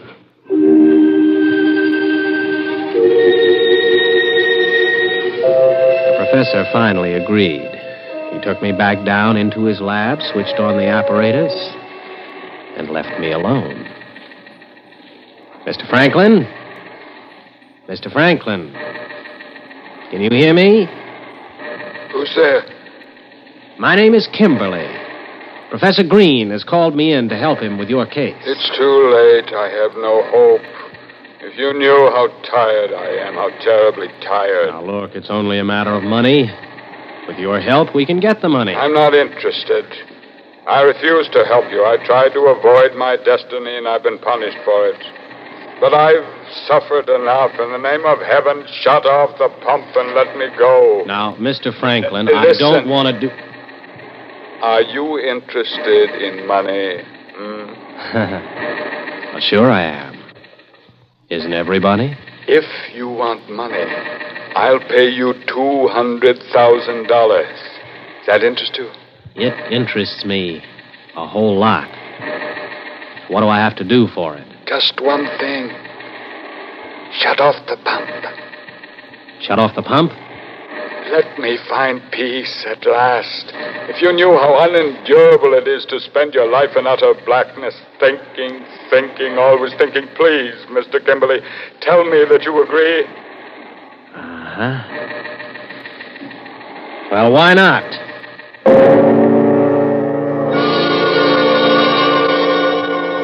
Now, maybe you've guessed I hadn't any intention of going through with the deal. But I let him talk, and this is how he explained it to me. His lawyer, Ward, had the key to a safe deposit box, but didn't know what was in it. We arranged I was to phone Ward, put the phone in front of the speaker, and that way Franklin could talk to him like he had before. So I did it. I set everything up for Joshua Franklin's living head in its glass ball to talk to Harrison Ward. Ward was puzzled, but he agreed to give me the key when I arrived, and I hung up fast. Here, Mr. Franklin. It's all set. Now keep your word. Shut off the pump. Well, sure, Mr. Franklin, sure. Just as soon as I get the money out of the deposit box. Promise to stop the pump. And I will, but I haven't got the money yet. As soon as I have it, I'll turn the pump off. Thank you. And after all these years, I'll be able to have peace. You're not lying to me. You swear you will stop the pump and let me go? Sure, Mr. Franklin, I swear it. But of course, I had my fingers crossed when I said it. Shut off that pump and do myself out of $1 million. Not Mrs. Kimberly's little boy, Steve. Only something happened I hadn't figured on. The door burst open and Professor Green rushed in. I've been listening, but I won't let you do it. I won't. No, Professor, listen to me. You're making a mistake. You can't stop the pump. You can't let Franklin die. Professor, this listen. is my whole life's work. I'll stop you. I'll kill you. He shot at me, and the shot went wild. I ducked and yelled at him. Professor, let me tell you something. I'll kill you, you hear? I'll kill you. Second shot went over my head and hit the glass ball which held all that remained alive of Joshua Franklin. I looked up, and for just a second, I saw the glass ball split open and fall towards me. Then the professor fired again. This time, both bullets hit me somewhere in the chest or stomach, and that was the last thing I knew as I dived into a pool of darkness 1,000,000 miles deep.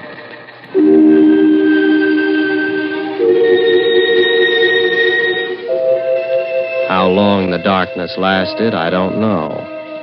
A day, a week, a year.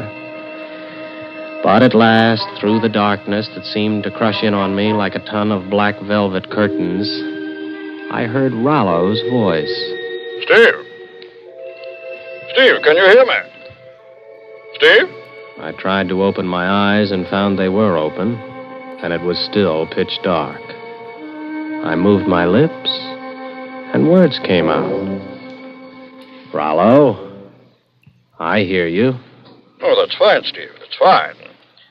I was worried about you. Where am I?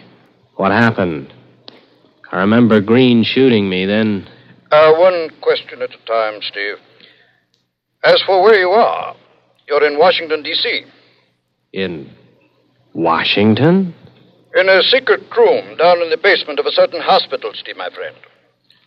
You can expect lots of company. Doctors, scientists. They'll all be here to ask you questions. Oh, you mean about Green and how he kept Joshua Franklin's head alive? No, Steve. About you. You see, officially, you're dead. I'm dead? You had a very nice funeral in Lawnwood Cemetery. What are you talking about? Why does your voice sound so funny? Because you're hearing it through a special hookup. You see, Steve, when you didn't come back, I called on Professor Green. After he killed you, he cracked up completely. But not before he'd done one thing. Not before he'd saved your life. The same way he saved Joshua Franklin. No. It's not true. I'm afraid it is. Listen. That's the pump that keeps you alive. The government is taking care of you now, Steve. You're a top-secret hush-hush project. But you should feel pretty good. You're immortal now. You're going to live forever in your little glass jar.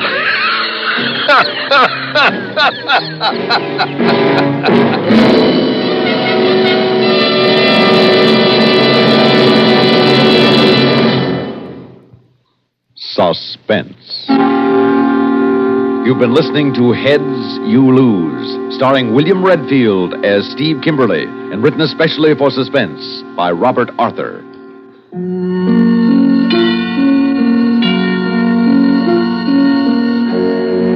Suspense is produced and directed by Bruno Zerato Jr., music supervision by Ethel Huber. Featured in tonight's story were Raymond Edward Johnson as Joshua Franklin, Melville Ruick as Professor Green, Santos Ortega as Rollo Collins, Kermit Murdoch as Harrison Ward, and Jimsy Summers as the secretary. Listen again next week when we return with Perchance to Dream, written by Bob Corcoran, another tale well calculated to keep you in suspense. Phil Rizzuto's Sports Time scores with the fans Monday through Saturday on the CBS Radio Network. And now, a tale well calculated to keep you in suspense. In a moment, Act One of Perchance to Dream, starring Paul McGrath as Dr. Locke, and written especially for Suspense by Bob Corcoran.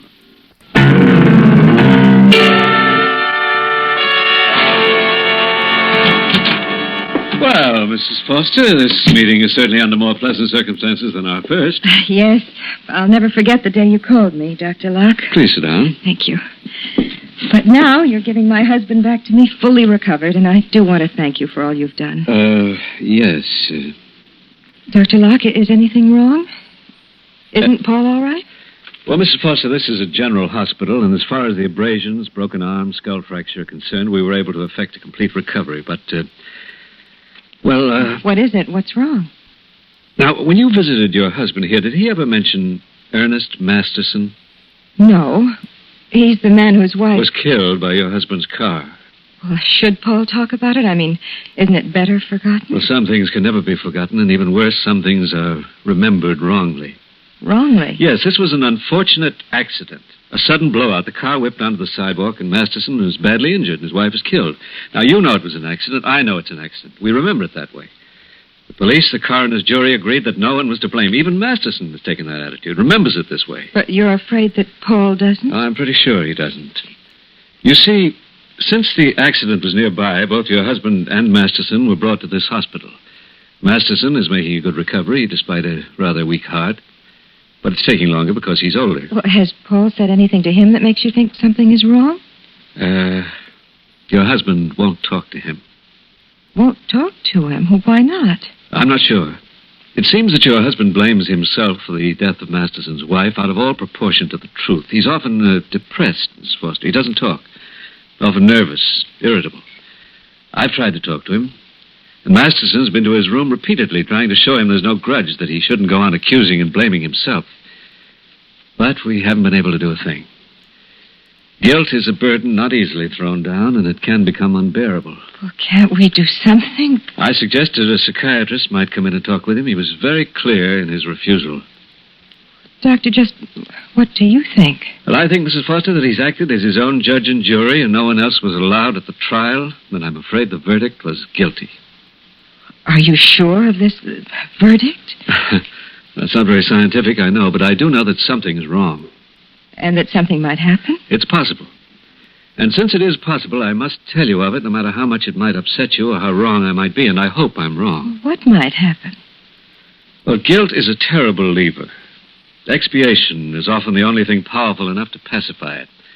It's possible, in expiation and trying to make atonement for the wrong he feels he's done, that to judge and jury he might add executioner. Oh, no. You mean do something to himself, take his own life? Oh, no, he couldn't do that. I'm sorry to tell you this, but you know that I must. He has a dream almost every night. He talks in his sleep. I've watched him. I've listened to him. It seems to follow a pattern. He fights for a time, seemingly against doing something. Then the struggle is suddenly over. He gives in. This resistance period is getting shorter. Soon it may be gone altogether. In this dream, he commits suicide? Believe me, Mrs. Foster, when a mind is obsessed by a compulsion, nothing is out of the question. Now, I've asked him about this dream. He seems confused. He either will not or cannot tell me. What can we do to help him? I'll do anything you say. Don't let him see that we've been discussing this. Yes, sir, come in. Well, down to get the old man out. Hello, darling. You look wonderful. I feel wonderful. I'd like to thank you for everything, Doctor. I guess I wasn't cut out to be a model patient. Well, if they were all as little trouble as you... We better run along. I know you're pretty busy. Oh, I stopped to say goodbye to Masterson. Thought you'd like to know. Well, fine. That's fine. Well, I hope you're going to enjoy your freedom. I intend to. Thought we might take a little trip. By train. I'm through driving for a while. Would you like that, darling? Yes, that would be wonderful. I was thinking we might take a run up to Providence tomorrow morning. Providence? We don't know anybody in Well, Providence. that's a good reason for going. We'll meet somebody. Hope to see you again, Doctor. Unofficially. No one wants to see the doctor when he's well. Goodbye, Doctor. Bye-bye.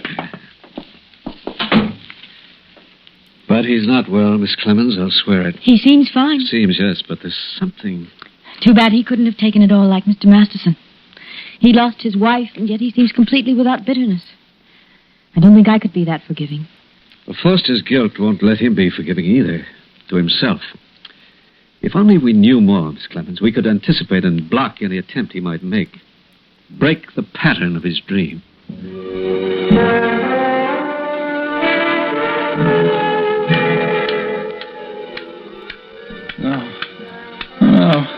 No, not that. No, I didn't mean to kill her. I didn't. Please, I can't. I won't. I can't. Oh, I'm sorry. Oh, I'm so sorry. Don't make me. Oh? No. Oh, darling, wake up. I'm sorry. Oh, please, wake up, darling. Paul, can't you hear me? Darling, you're dreaming. What? Paul, are you all right? Mary. Darling, what's the matter? What were you dreaming about? I can't remember. There's shadows. I'm all confused. I don't know. All right. It's all right now, darling. It doesn't matter. Come on now. You go back to sleep. Huh? We've got a long train ride tomorrow. Mary, I don't think you should come with me to Providence. Well, why not? Darling, why not? I don't know. But you'd better let me go alone. No, Yes, without Paul Foster, you're not leaving me behind. I want to meet somebody in Providence, too. But, Mary... No. Now, my mind is small, but it is firm. I'm going with you. All right, Mary. Good night, darling. Good night. Good night.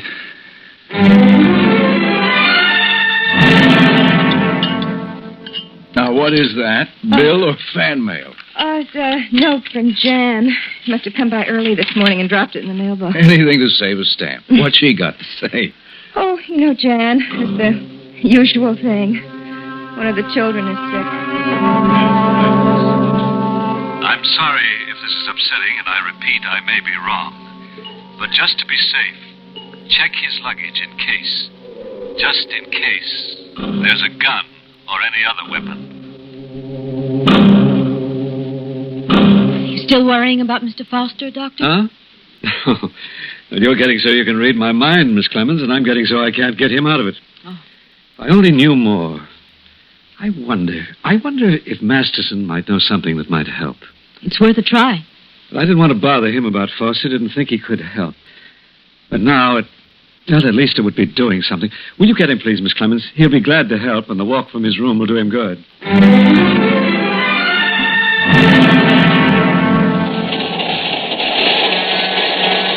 I wish we had something to read. Oh, sure. That's the way it always is. Rush for the train and forget the essentials. I think I'll take a walk. Well, all right, darling. But you be good and you be careful your first day out of the hospital. It's a promise.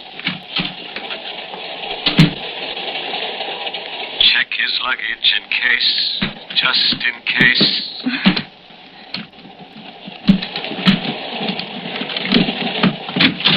Why, Mary. Oh, Paul. What are you doing? You startled me. Huh? I ran out of cigarettes and thought you might have some in your suitcase. Well, what's wrong with these? They're right here on the windowsill. Oh, my goodness, right under my nose. Here, let me close that. Thanks, dear. Oh, why did you come back? I wondered if you wanted me to bring you something. Oh, thank you. There's nothing now that I have cigarettes. Okay. See you later. Lock the door.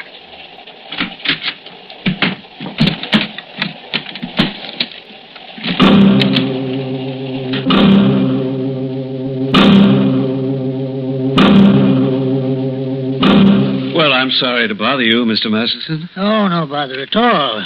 Glad to have somebody to talk to.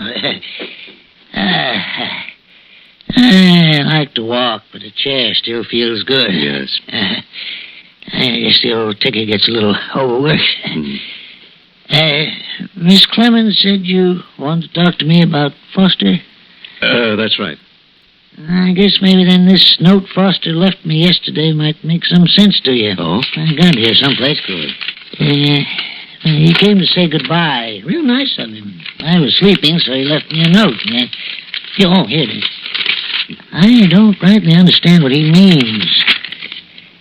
Miss Clemens said you think he might do something to himself on account of what he done to me and Ellen. Is that right, Doc? Yes, but this note. Have I been right about the danger and wrong about... Soon you can really forgive me. I will even the score. What does that mean, even the score? Maybe he means like it says in the Bible. A tooth for a tooth. Killing himself won't do that. Won't do no good at all. Won't bring Ellen back. She is the dearest thing I had in the whole world. And to even the score, Foster would have to lose the dearest thing His wife? Maybe subconsciously he's got some fantastic idea, because of the guilt he feels, that he must make you and himself equal in the way that he made you unequal. Good Lord. Maybe it's not suicide we're faced with, but murder.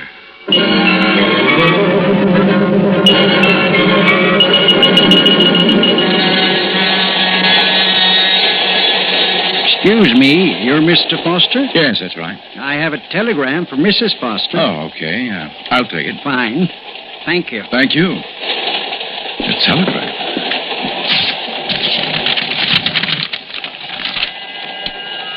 You may be in great danger. Call me at once. Dr. J. Locke, Grant Hospital. Dr. Locke.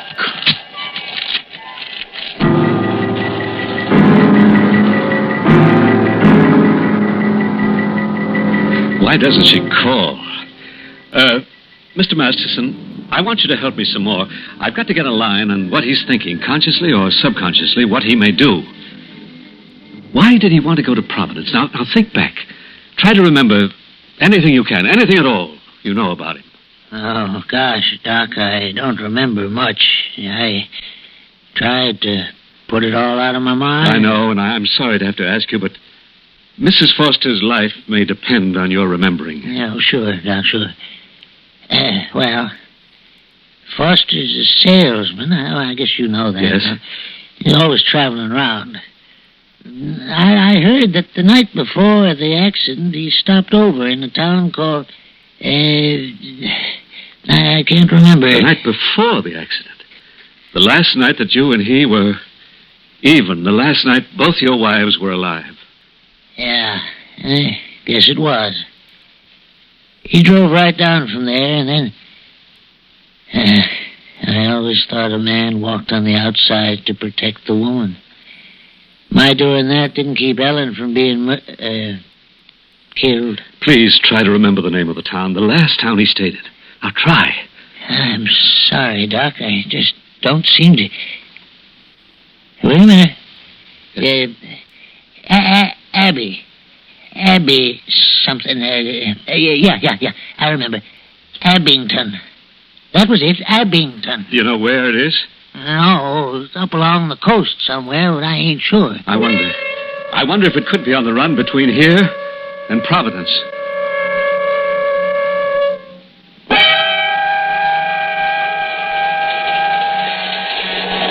Jim. Oh, no. That's nothing. What have you got?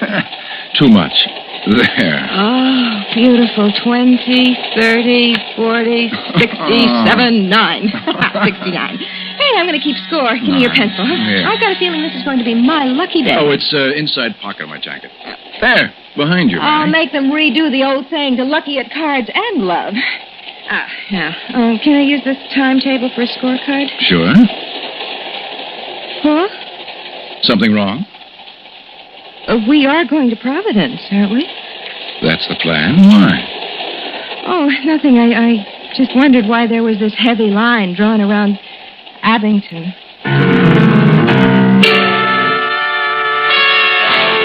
Yes, operator. Mrs. Paul Foster at the Brewster Hotel, Abington. And please hurry. It's very important. Well, it's a break that there's only one hotel in the town. I sure do hope you get her all right. I gotta admit, it all sounds pretty wild to me. Dreams and making restitution back there and all. I know you're a mighty smart fella, Doc, but you know what I mean. Yes, I do very well, Mr. Masterson. And I agree, but there's always the chance. You see, he suffered a tremendous head injury. No one can ever say for certain just what damage is done. No, not to the brain. We can check that quite well. But damage to the mind, that's quite a different matter. People can do crazy things, all right. If we can just get her away from him until we're sure. Dr. Locke. Yes? Oh, well, can't Watkins handle it? Oh, all right. I'll be right there. Mr. Masterson, will you stay at this phone? I'll be right back. If she calls before I do, tell her to leave the hotel at once, to get away from him. Sure, Doc, sure. I'll stay right here. I'll warn her. I wouldn't want her hurt like Ellen was. Well, Mrs. Foster's life may depend on it. Yeah, I know that. You all right, darling? Oh, yes. Once the pain goes. I'm all right now. Do you often get that terrible pain in your head? You never mentioned it. It's nothing, really. I'm fine now. Gee, I'm sorry I had to drag you off the train. I just couldn't stand being cooped up any longer, and the noise... I know. It was getting on my nerves, too. Anyway, as long as I'm with you, I'll get off any train, any time, any place. Come on. We better hunt up a hotel, if this burg has one. What? Look at that. What? That sign. Now, there's coincidence for you.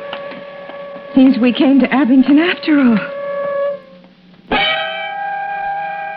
I had the bags taken up.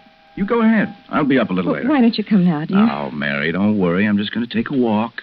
Get the train out of my system. You're sure you're all right? I'm positive. All right. I'll see you soon. I've got to think. I've got to remember. What do I have to do? I must remember. I must. Hello. On your call to Mrs. Paul Foster to Nobody here made any such call.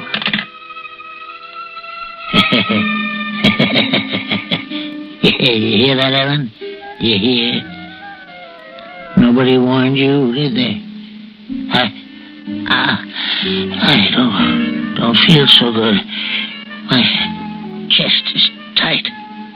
The heart's beating awful fast. There's too much excitement. Hello? Is this Dr. Locke's office? Yes? Ready with your call to Mrs. Paul Foster at Abington. Go ahead, please. Hello? This is Mrs. Foster. Who's calling? Hello? Is there anybody on the line? The party that made the call. He ain't here. He's gone. Well, who made the call? Nobody knew we were here. I don't know. Don't know nothing about it. Guess it was all just a mistake. Yeah. Just a mistake. A mistake. Like Ellen getting killed. Did she call? Did you talk to her? Mr. Masterson? Huh? Miss Clemens said there was a call. Did you talk to Mrs. Foster? No. I didn't. She wasn't there. You told the operator to try again. You left word for her to call back? Well, I don't rightly remember. It's all kind of confusing. I don't feel so good. Yes. My chest is all tight. Yes, it's all right now. I understand you. Just take it easy. Operator, will you, on that call to Mrs. Foster at Abington, will you please try again? Very well, sir. I'll ring it again and call you. And please hurry. Oh, if only we're in time. Doc, you believe what it says in the Bible? Vengeance is mine, saith the Lord. Yes, I do. If only we were sure that Foster does. Well, you've been a big help, Mr. Masterson. It's the least I could do. No sense in depriving him of his wife just because he deprived me of mine.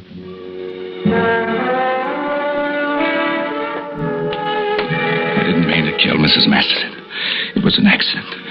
Everybody said it was an accident. Oh, don't make me kill Mary, please. Oh, let me stop. Let me stop. I'm sorry. Oh, don't make me kill Mary. It's a dream. Is it a dream?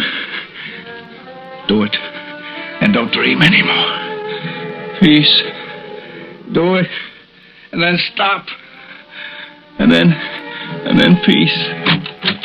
Paul, I had the strangest call. This is the same person. Hello? Mrs. Foster, this is Dr. Locke. You must get out. Oh, what's the matter with you? Mrs. Foster? Paul, please. Mary. No. Mrs. Foster. Oh, my God, please. Mrs. Foster. Mrs. Foster. Mrs. Foster. Mrs. Foster. Mrs. Foster. Mrs. Foster. What's wrong, Doctor? Operator. Your call is still connected. Get me the police in Abington. Hurry. Yes, sir. Right away. Dr. Locke. Mr. Masterson, look at him. Oh, the excitement. He's fainted. What's the matter? His heart gave out. He's dead. And just because he wanted to help.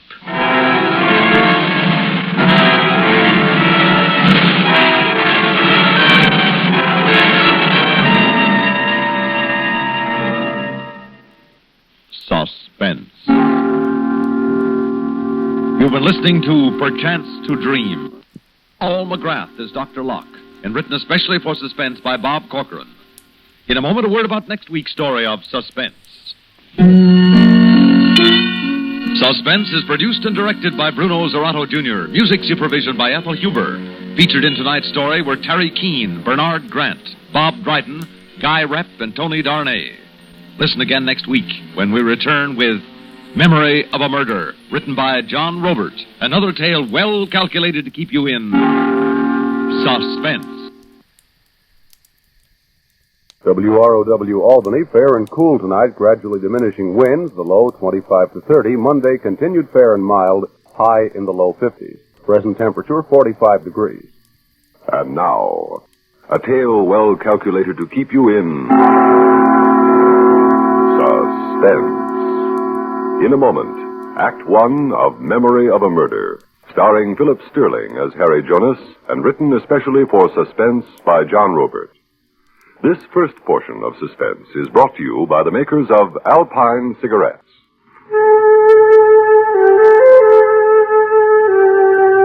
What's it like to smoke an Alpine? Well, it's like many fresh little things that please you. It's like the stirring of leaves when a breeze comes up. Like a weather vane turning in a summer sky. The way the air feels in the morning when you open the door to get the paper. That's what it's like to smoke an Alpine.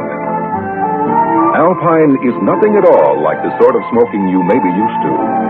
Alpine is a fresh, freewheeling kind of smoke. A bright, bracing, even invigorating kind of taste. If this sounds good to you, try Alpine filter cigarettes. There's something more to smoking with an Alpine cigarette.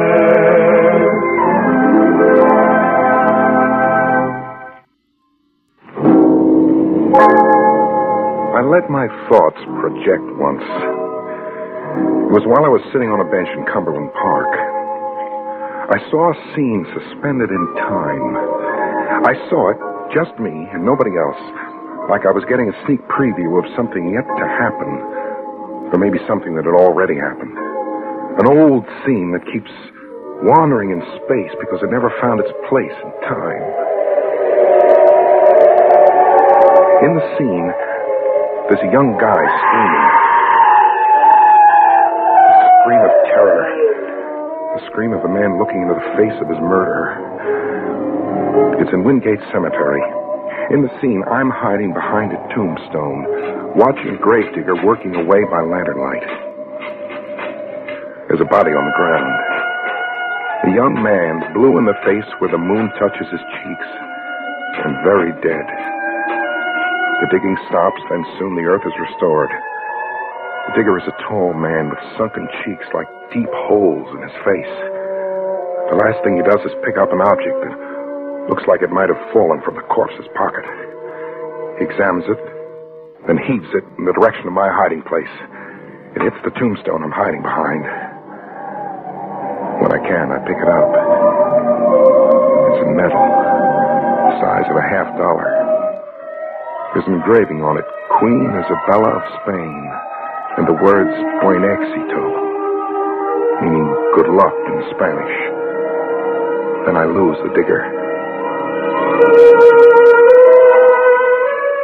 The following day, I find him again. I find him on a colored poster nailed against the wall of the Pageant Theater. There was his picture. A tall man with sunken cheeks wearing a flowing black cape. The poster read, Constantine, Prince of Illusion, assisted by the beautiful Marietta. Constantine, Prince of Illusion was a vaudeville act. There was a guy outside the theater nailing up a sign. Man wanted, it read, apply inside. I applied outside. I'll take that job, mister. What? You don't even know what the job is. I'm adaptable. I learn fast. It's sweeping floors. Well, I'm a whiz with a broom. It's troubleshooting backstage. If a wire shorts or a fire starts... I've been handling trouble since I was born. What's your name? Harry Jonas. All right, I'm Charlie Prince, the theater manager. Okay, Harry, looks like you've got the job. Well, maybe a better way to put it, Mr. Prince. The job's got me. The job did have me. I saw to the floors, changed fuses when they blew, and announced the acts from 1 p.m. to closing. Closing was Constantine, Prince of Illusion, assisted by a beautiful blonde named Marietta, and an old lady, Anna, kind of a wardrobe mistress to Marietta. Constantine's act was the one the audience really paid to see. It was straight terror. The regular routine of sawing Marietta in half, knife throwing, setting her on fire, with a new wrinkle for a smash finish. The guillotine. Marietta stuck her head on a chopping block, and an overhead knife came slicing down. The head rolled. It makes you sick? What? What'd you say? I say Constantine's act with the guillotine makes you sick. It was old Anna. The woman who got Marietta in and out of her costumes. Yeah, it looks so real. It gave me the shivers. Even knowing it's phony. I know. Always you are afraid for Marietta. Like Nino always was afraid for her. Who's Nino? Nino stood here in the wings like you, sick for Marietta. I asked you, who's Nino? You have his job now. And you have his medal. What? I have his what? Nino's medal. With the face of Queen Isabella. What? I saw it in your hand today. A lucky medal for most. But for Nino, very unlucky. It is one of a kind. Take care not to lose it. Anna, wait!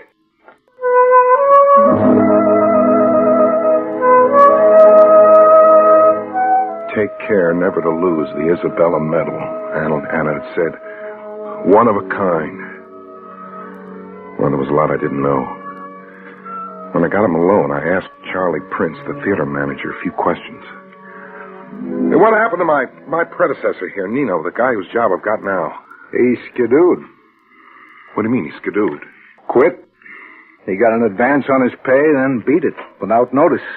Just disappeared. Why would he do that? Constantine. Nino and Marietta were sweet on each other, and Constantine was pretty jealous. As a tip for you on how to hold your job here. And stay away from Marietta, huh? You get the idea, Harry.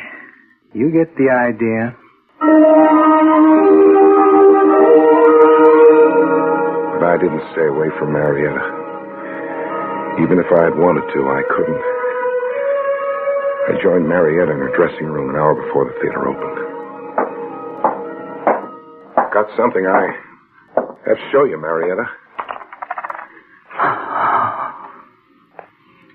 The lady on it is Queen Isabella. Nino's medal. That's right. Nino's medal. Where'd you get it? I found it. I've been lying about where to everybody, but I'll tell you. I found it in Wingate Cemetery. And Nino? He's dead. Constantine killed him. I knew Constantine would kill him. I only saw Constantine bury him. Why would Constantine kill Nino? Because he was insanely jealous of Nino. Jealous enough to commit murder? You don't know Constantine. Are you involved somewhere? Yes. Yes, and Constantine will see to it that I'm blamed for the murder of Nino along with everything else. What is everything else? Robbery. Constantine's not just a paid performer.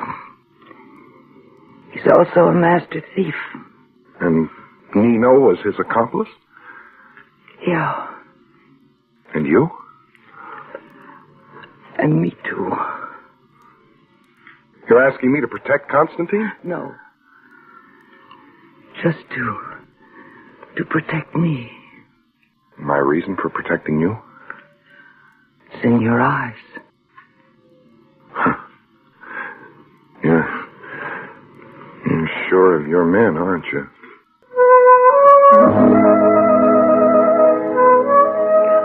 accepted Marietta's story. That Constantine was a master criminal, that her fate was bound up with his fate.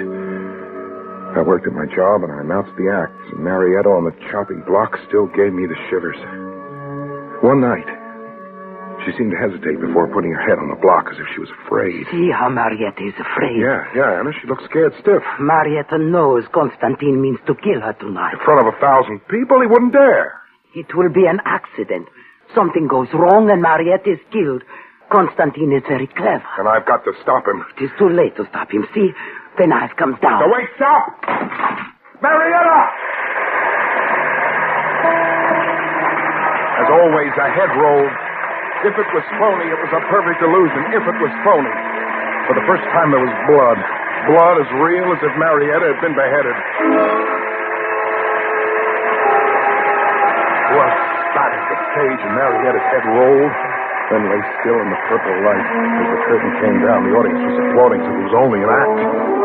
I went for Constantine's throat. Constantine! Yes? Oh, but... You killed Marietta deliberately. It wasn't any accident. You crazy! You won't palm it off as an accident. Harry, stop! Marietta. But You thought I'd really lost my head. Yeah. All the blood.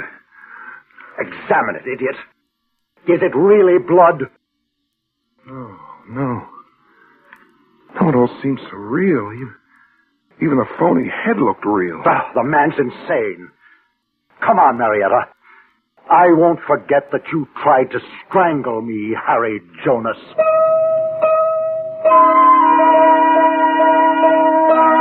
I've fallen for a perfect illusion. And the phony witch talk of old Anna. In your mind now, you are blaming Anna for telling you things that are untrue, huh? Getting me to make a fool of myself. So Constantine was going to kill Marietta tonight, accidentally on purpose. But yes. You're not starting that again. But it is true. It is another accident that Marietta still lives. One accident canceling out another, huh? Yes. Mr. Charlie Prince saved Marietta's life. How? He moved the guillotine knife just enough away to save Marietta's beautiful head. I checked Anna's story with Charlie Prince. Yes, I inspected the guillotine knife and ordered it moved 8 to 10 degrees. How come you inspected Oh, it? routine. I do a theater-wide safety check all the time. But how come you inspected the guillotine knife? One of Constantine's own professional props. Marietta asked me to. She said the act had her nervous, and could I adjust the position of the knife even if it meant the illusion would lose something. Marietta didn't want to lose her head for love of the act.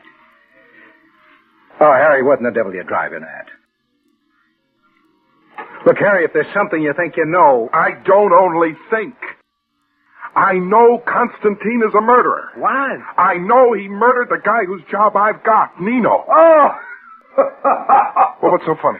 You! I just got a wire from Nino. He's in Mexico City having the time of his life. He even wired me the advance money he'd skipped off with. Here, read it for yourself. It's a phony. Constantine murdered Nino and buried him in Wingate Cemetery. Oh, Harry, go soak your head somewhere. I like a joke as well as that Look at guy, this. but... It belonged to Nino.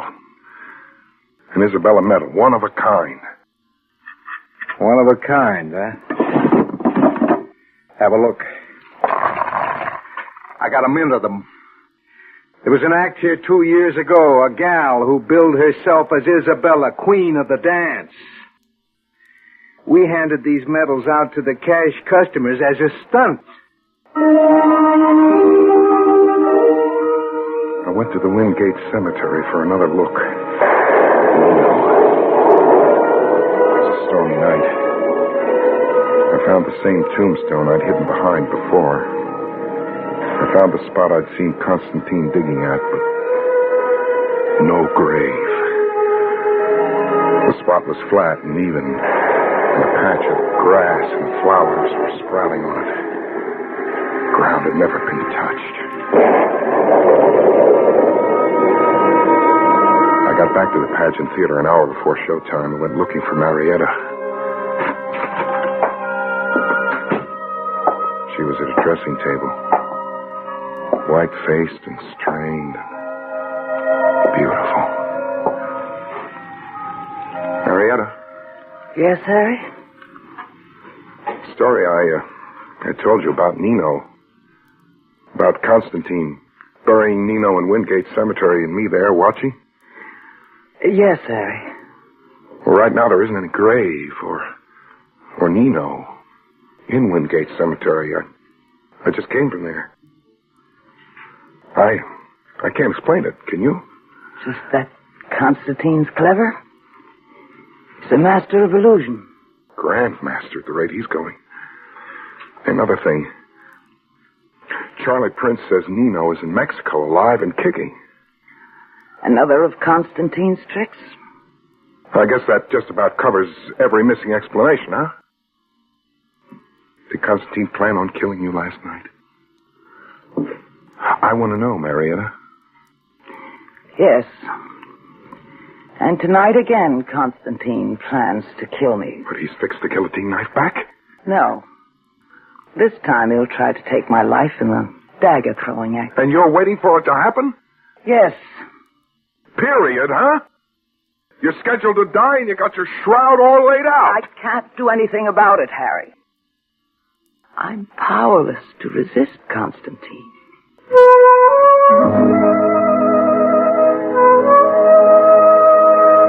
Funny thing, I was in kind of a spell myself. Marietta was scheduled to die, and all I could do was stand in the wings and watch Constantine throw his daggers.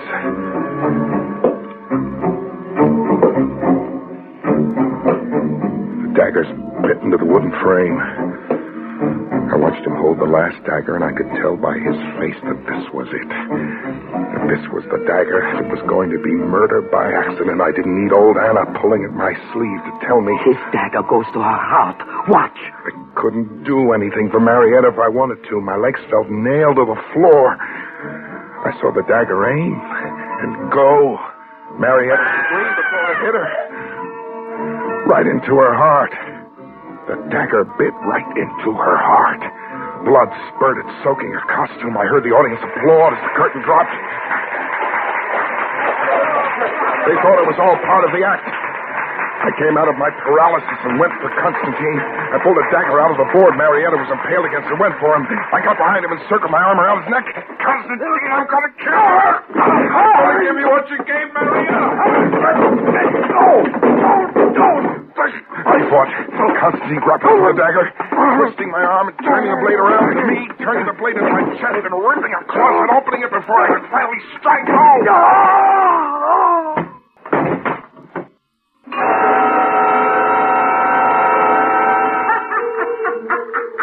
And then I heard her laugh at me. Marietta?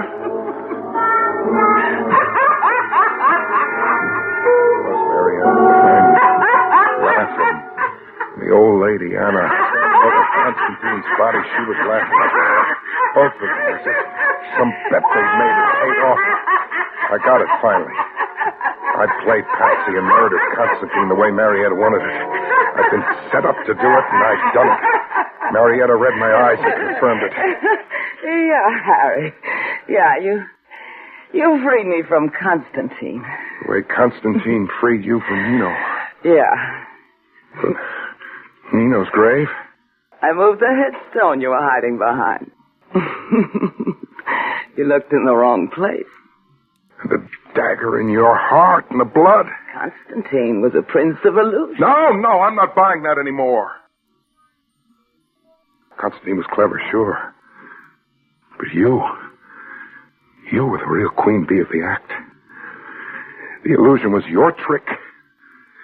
You're the queen mother of illusion. Yes. The illusion was always my part of the trick.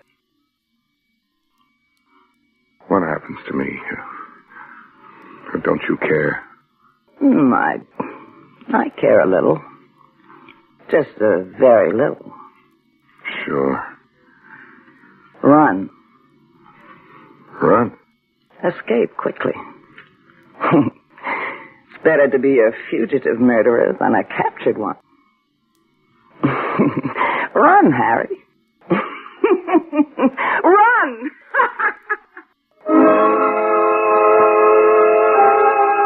I ran. I was weak from loss of blood, but I ran. I got my chest sewed up where Constantine ripped a dagger across it. 40 stitches. And then I kept on running. Right to the cops.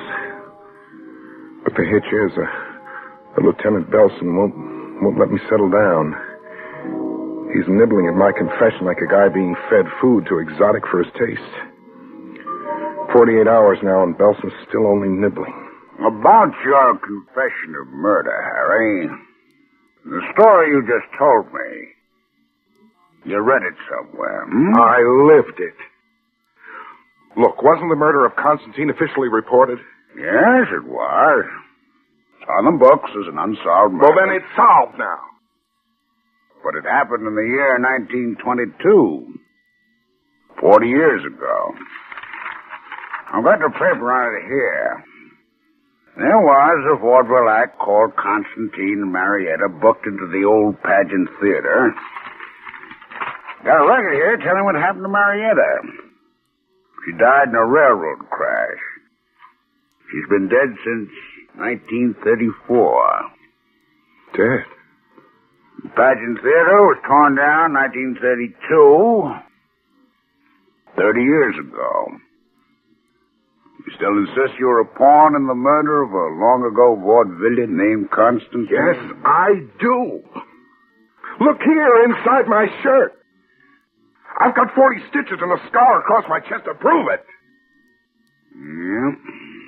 You got a scar, all right. There's a survivor coming in. See if you recognize him.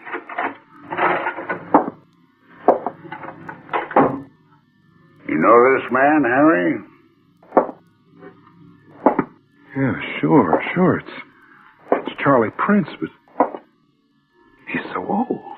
40 years older. He was 30 then. He's almost 70 now. Mr. Prince, do you know this man? Is he the one you told me about, Lieutenant? Yes, he's the one. Never saw him before. Never saw me before, Charlie. You hired me right off the sidewalk. You were nailing up a man wanted sign, and I applied right on the spot. Yeah? That's how it happened, all right. Way back. The lad came up and had me take down the sign right there. But how could you know about that? Because I was the lad. Crazy, son. Crazy as a What do you mean I'm crazy? Why are you both looking at me as if I am crazy? Harry, it all happened 40 years ago. Okay, so some things get lost in space. Some things never find their place in time. But it's all true. Is it? 40 years ago, Harry? How old are you now? How old? Don't bother answering. You're closer to your 25th birthday than you are to your 30th. Well, I don't even give him that much, Lieutenant. I say he's not a minute more than 21. Face up to it, Harry. You read the story somewhere and made it your own. Lieutenant, are you sure? Are you really sure it happened like that? Am I sure? Harry, of course I'm sure. Aren't you?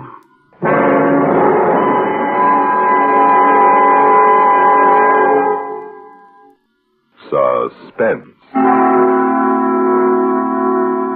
You have been listening to Memory of a Murder, starring Philip Sterling as Harry Jonas, and written especially for Suspense by John Robert.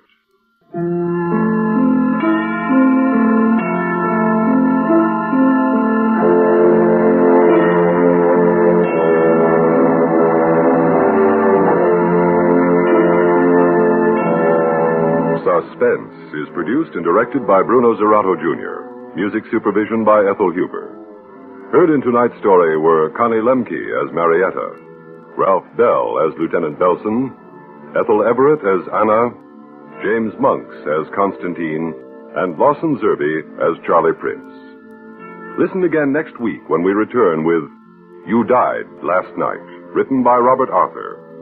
Another tale well calculated to keep you in suspense.